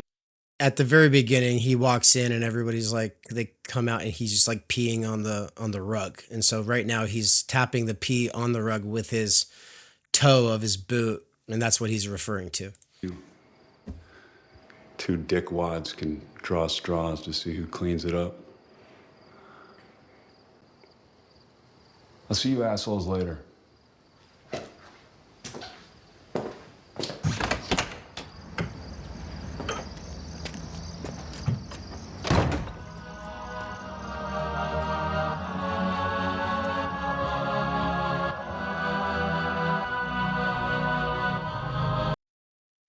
And there you go. 100%. And then you can imagine in another dimension, she has to post on Facebook this sort of no one was at fault post after hearing that soliloquy. It's awful. It's the worst. Yeah, like Dude, that's this the villain function. that's so much darker. The villain function. It has to be displaced, you know? It has to be out there somewhere. Yeah, they function, yeah, like just like the criminal or whatever. These people, this archetypes function as the Jody Dean called it the strange attractors of revenge fantasies. This idea that like out there is that truly bad person, and we want to make sure that you know that we're not, and no one in this relationship was this type of person. That it has to exist. The archetype, the idea has to exist, and so therefore also people must be subjected to punishment if they fall into this category of the villain. Right. But for the most part, everyone wants to avoid the stink. And that's where we're going, is that people are really trying to make sure that you know that they are not Cal from that shot. Yep. Mm-hmm. Cal, don't be Cal. And they're like, I'm not Cal. And we're like, okay, we trust you. All right, Scott Pilgrim versus the World. Here we go. This is my movie analysis. Scott Pilgrim versus the World is one of my favorite movies for thinking about this. It was almost a training manual for my generation's induction into the liberal Rumspringa. The premise is that to date the cool girl, you have to defeat her 7 evil exes. Each ex is rendered as a literal pathological figure, a video game boss with cartoonish flaws who must be vanquished. The film is presented as a quirky love story, but its underlying logic is the casting office in operation. Ramona Flowers' romantic history is processed by the film exactly the way contemporary dating processes a partner's past. Every former lover gets retroactively rebranded as a freak, an abuser, a narcissist, or a creep, so that the current relationship can be the healthy one. The structural ask the film makes of Scott is the structural ask the form makes of every man in his 20s and 30s today. Be the kind of guy who can hold without jealousy the entirety of your partner's accumulated romantic and sexual history. Treat each prior lover as a problem to be dispatched rather than as a person who mattered. Process her past as a series of stages on her growth journey rather than as a sequence of bonds that taught her to bond shallowly. Demonstrate your fitness as a partner by your capacity to feel nothing about any of it. Jealousy in this frame is not information about the depth of your love. It is your villain audition. The cool couple is constituted by the protagonist's willingness to absorb everything the form asks him to absorb without flinching. The body count discourse that has become loud in recent years is just this dynamic surfacing into ugly explicitness. The structural demand has been there the whole time, and Scott Pilgrim was its accidental documentary. Other films do similar work without the video game metaphor. Marriage Story shows the internalized panel becoming external in the lawyer's office, and Laura Dern's monologue about the impossibility of holding mothers and fathers to symmetrical standards is the form's true face on screen. Crazy Ex-Girlfriend has a diagnosis in the title. It then spends several seasons exploring the question of who gets to do the diagnosing and on what authority. 500 Days of Summer is, in retrospect, a film about a man punished from the form for the by the form for the crime of attaching too much. He is the cautionary tale. The audience is taught to read his sincerity as pathology and her detachment as health. Then, of course, there's Eat, Pray, Love, the classic female empowerment guide to breaking up as the sacrifice to catalyze one's journey of self-discovery and actualization. What all of these examples share, and what the casting vocabulary on social media confirms, is that the forum does not need an enforcement apparatus in the traditional sense. There is no priest threatening hell. There is no definite community withdrawing membership.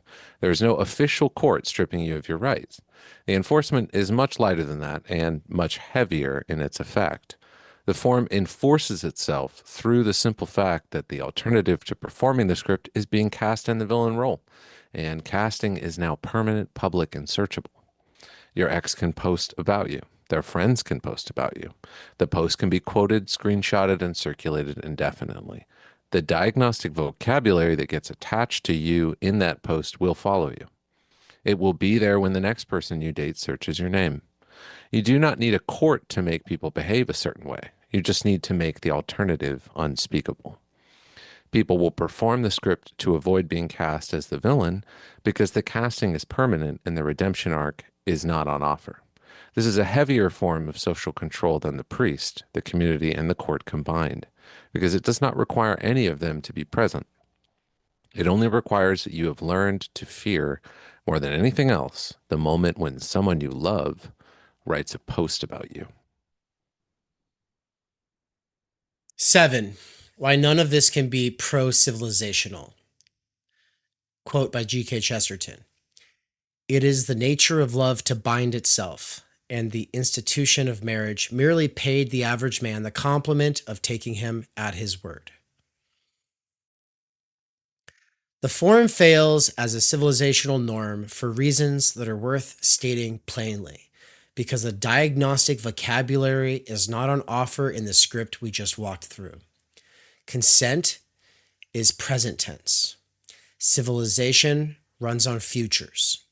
Every promise that actually constitutes civilization has to survive the moods and preferences of the parties who made it.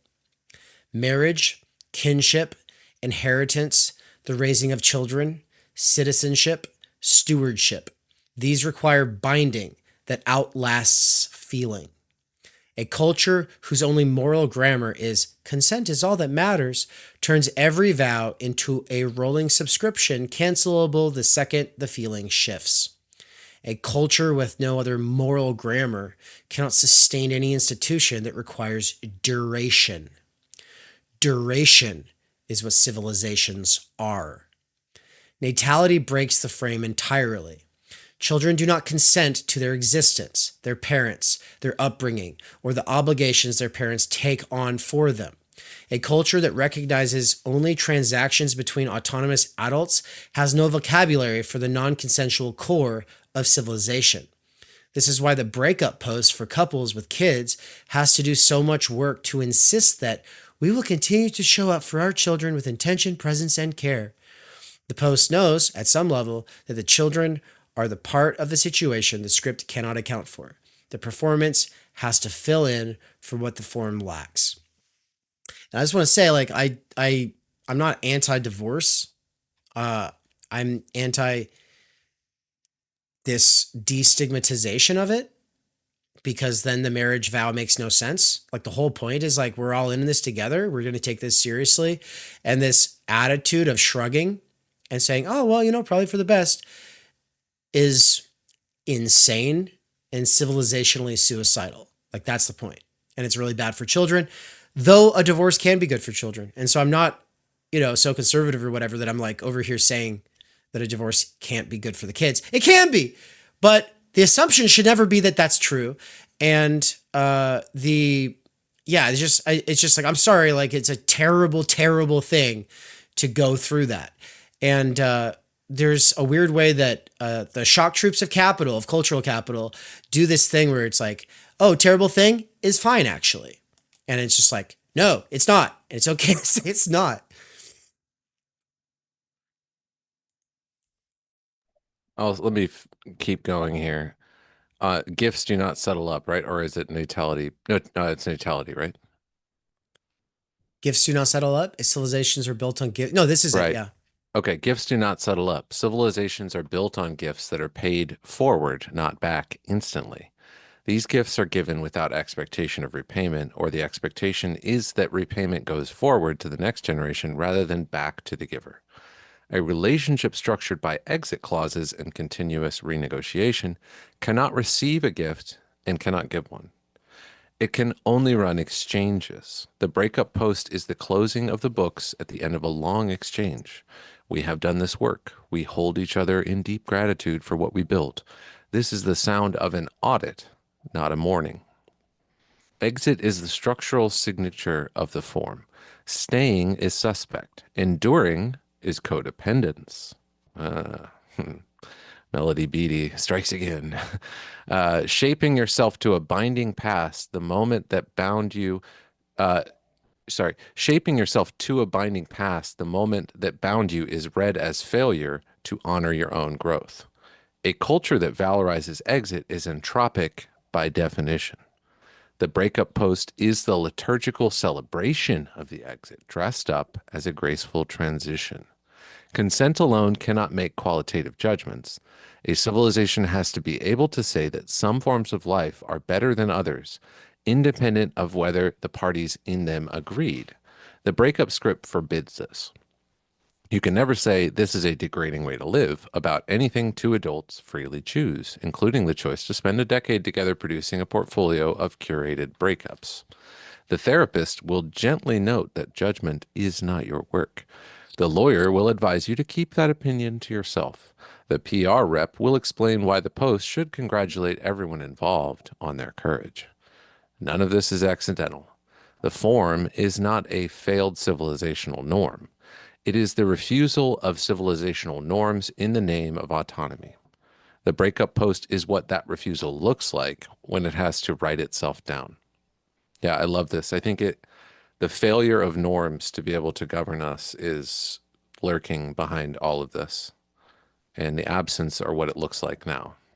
Yeah, well, this particular section sparked a lot of thoughts for me, but I jotted some down. I'll save them for later. Yeah, there's 2 sections remaining. I'll take this next one, and then you can take the last one, and then we'll both say our bit. I know you got to get back to your kids here, so I won't show any more clips. We'll just keep it going. Section 8, but I would have loved to show a clip because there's this whole thing about Scott Pilgrim at the end that I didn't bring in because it would have made this too long. It might be a follow-up piece. Anyway, Section 8. What pro-civ actually looks like. I do not want to retreat into the default alternative to the liberal 𝗏𝗏𝗏. Just get married young and stop overthinking it. That traditional cope ignores the fact that the script is now ambient. You cannot just opt out individually. The dating apps, the therapy culture, the social platforms, the legal regime, and the language all run on the new form. And I hear its language saturating every religious and ostensibly traditional space I've inhabited.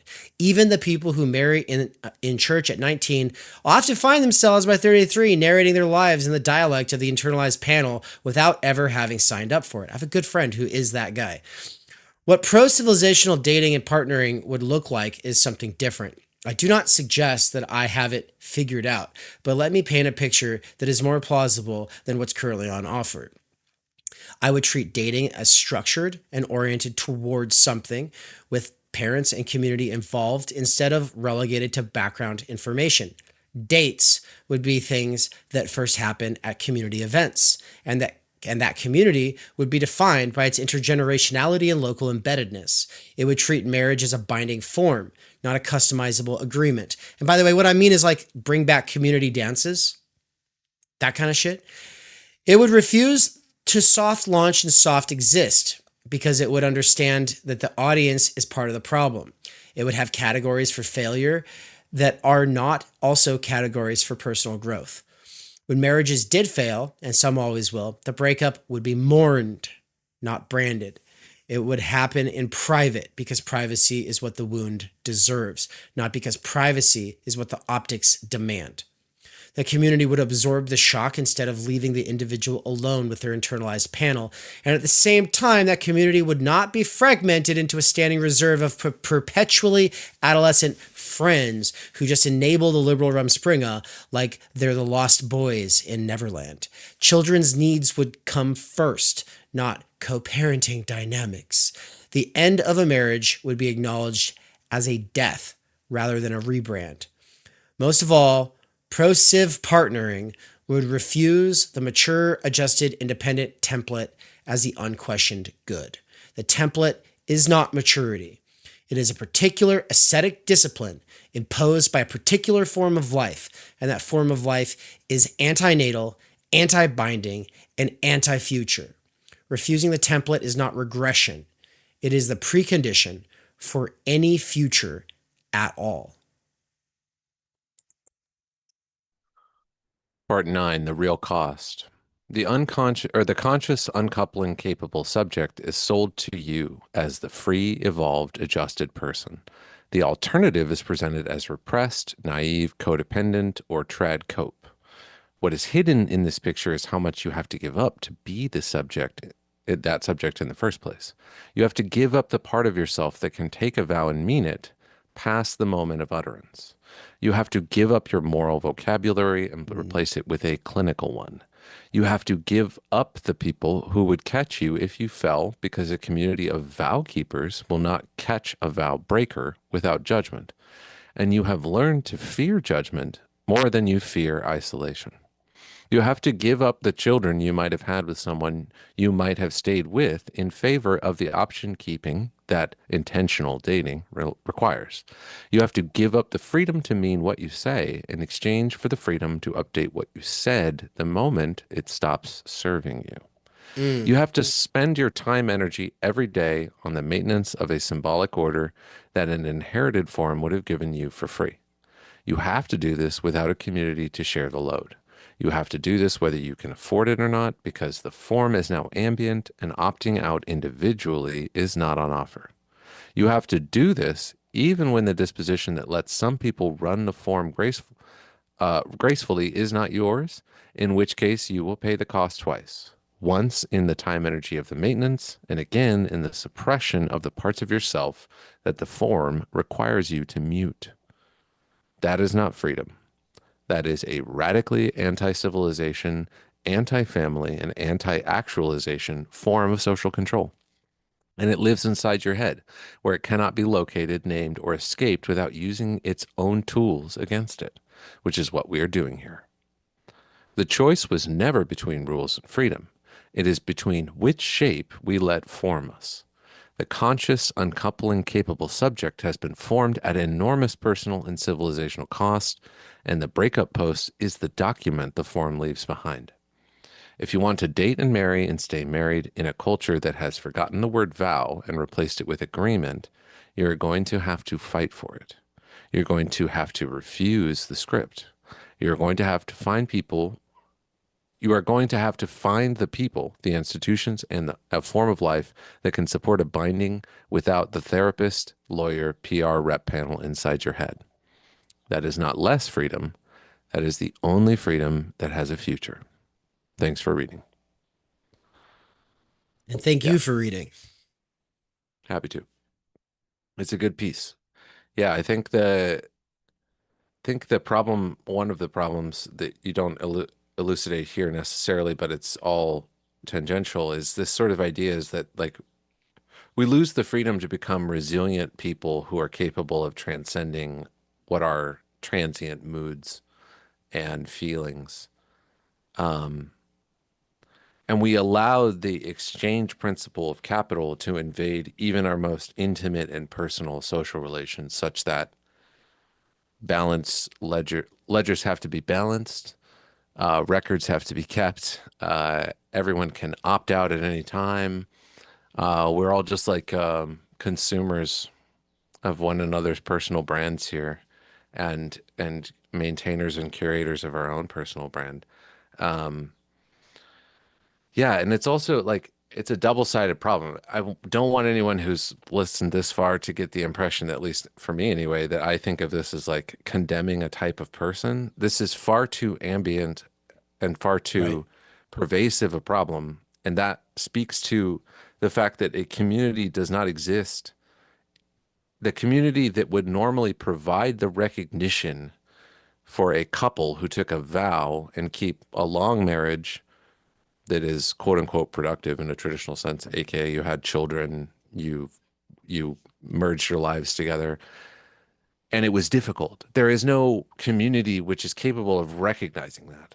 Instead, the idea of like trudging through a marriage which is difficult is somehow pathologized, is treated as something that you definitely don't have to do and you can just leave at any time. I mean, it's the dark side of whatever this freedom that's supposed to be brought. How about the freedom to fuck up a bunch and be a person who has difficulties and still be loved and still be cared about, or to be disagreed with strongly and to have your partner be patient and sit with you with it and allow you to become different or whatever. Like those freedoms are stripped from us in this paradigm. So yeah. And it's definitely, as far as the exchange principle, gifts that are forward facing, they completely annihilate the exchange principle, because the exchange principle is built on exchange value and what are you going to do for me and quid pro quo, and you scratch my back, I scratch yours, and I definitely don't want to be taken advantage of or whatever. I certainly don't want to, yeah, it's the antidote. The antidote is a freedom and a love which is not conscripted to the exchange principle. Yeah. Well said.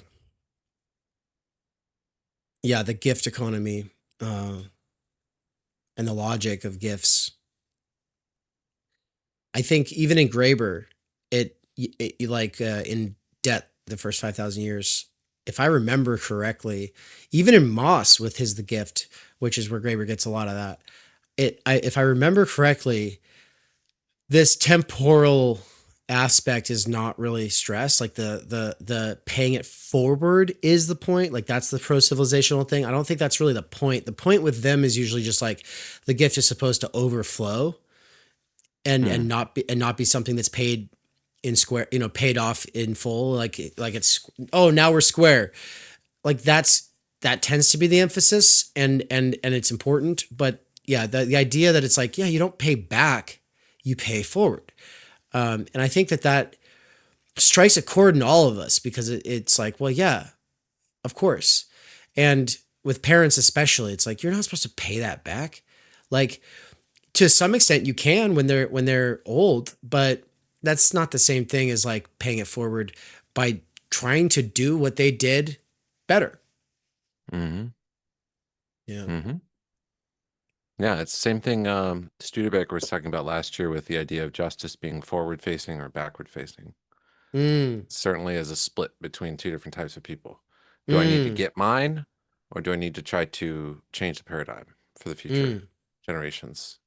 Yeah, and there's a great line in Minimum Morality. Of course, I can't go any length of time without mentioning Adorno, where he talks about how like all social relations which aren't distorted by the exchange principle, that's the only gift we have anymore.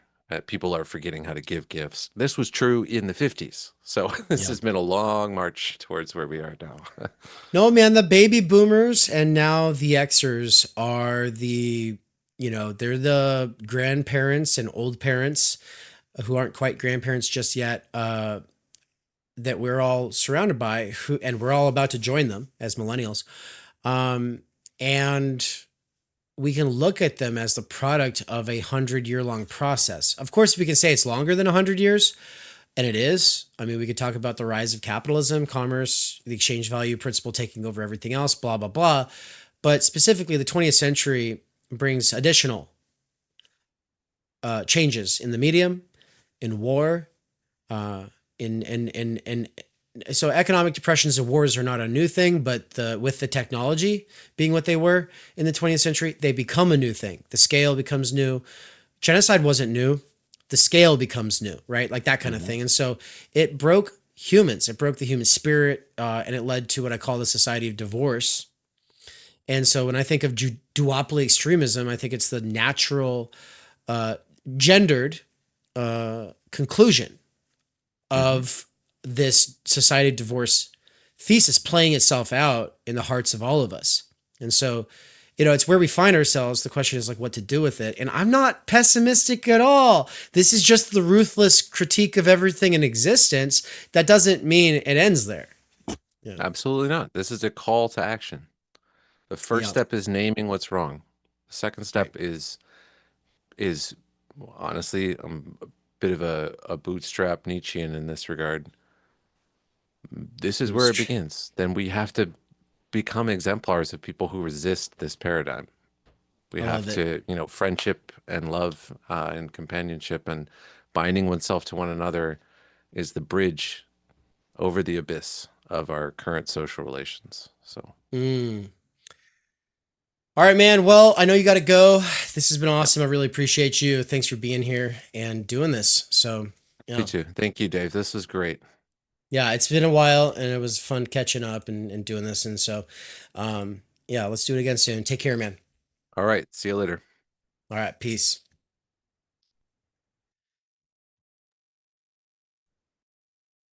All right, everybody. Before I close this thing out, what I have up on the screen here is theoryunderground.com. If you look at it, you will see it says get involved. And I wanted to talk a little bit about what that has meant and what that now means. Something I don't want to overdetermine or talk too much about, but if you take a look at the front page here of theoryunderground.com, you'll just see like the tab, videos, books, merch. All of that stuff is super outdated. If you go down and look at the actual courses, ongoing, super outdated. Intro to Theory, Philosophy of Stewardship, and Home Economics. Past courses. There's a whole bunch of past courses here taught by friends, guest lecturers who are friends. Amazing stuff that they've offered in the past. And sometimes people reach out to me and want access to just one of those courses on its own, something that I generally don't do. I mean, technically it's possible, but really, I just want you to subscribe. Just click the Get Involved button and become a subscriber. Now, the subscription is expensive, but it's a lot cheaper than the actual price of a course. And it's dialed into what's actually necessary to keep me not too stressed out, to keep me so that I can be comfortably lower middle class and raise a family and do the work that I'm doing. And if that is something that you're able to help me with, well, then great. And if it's not, well, then that's totally okay, because there's a lot of free content. And in fact, I produce more free content than you're probably able to keep up with, let's be honest. And so don't get FOMO about what's behind the paywall. It all eventually trickles down. Really, the seminars and the lectures that I do are all development for this kind of work, this kind of thing that I'm doing right here, right now. The Breakup Liturgy is the product of 17 to 20 years of theoretical work, 15 of which was a little bit more informed by real philosophy, but I've always been trying to theorize the situation, and this stuff comes from that. And if you get anything from it, then you can pay it forward by helping me out, helping me make this possible, and that means the world to me. So thank you, and I hope you have a good one. If you've watched this far, that's amazing. Let me know what you thought. Take care.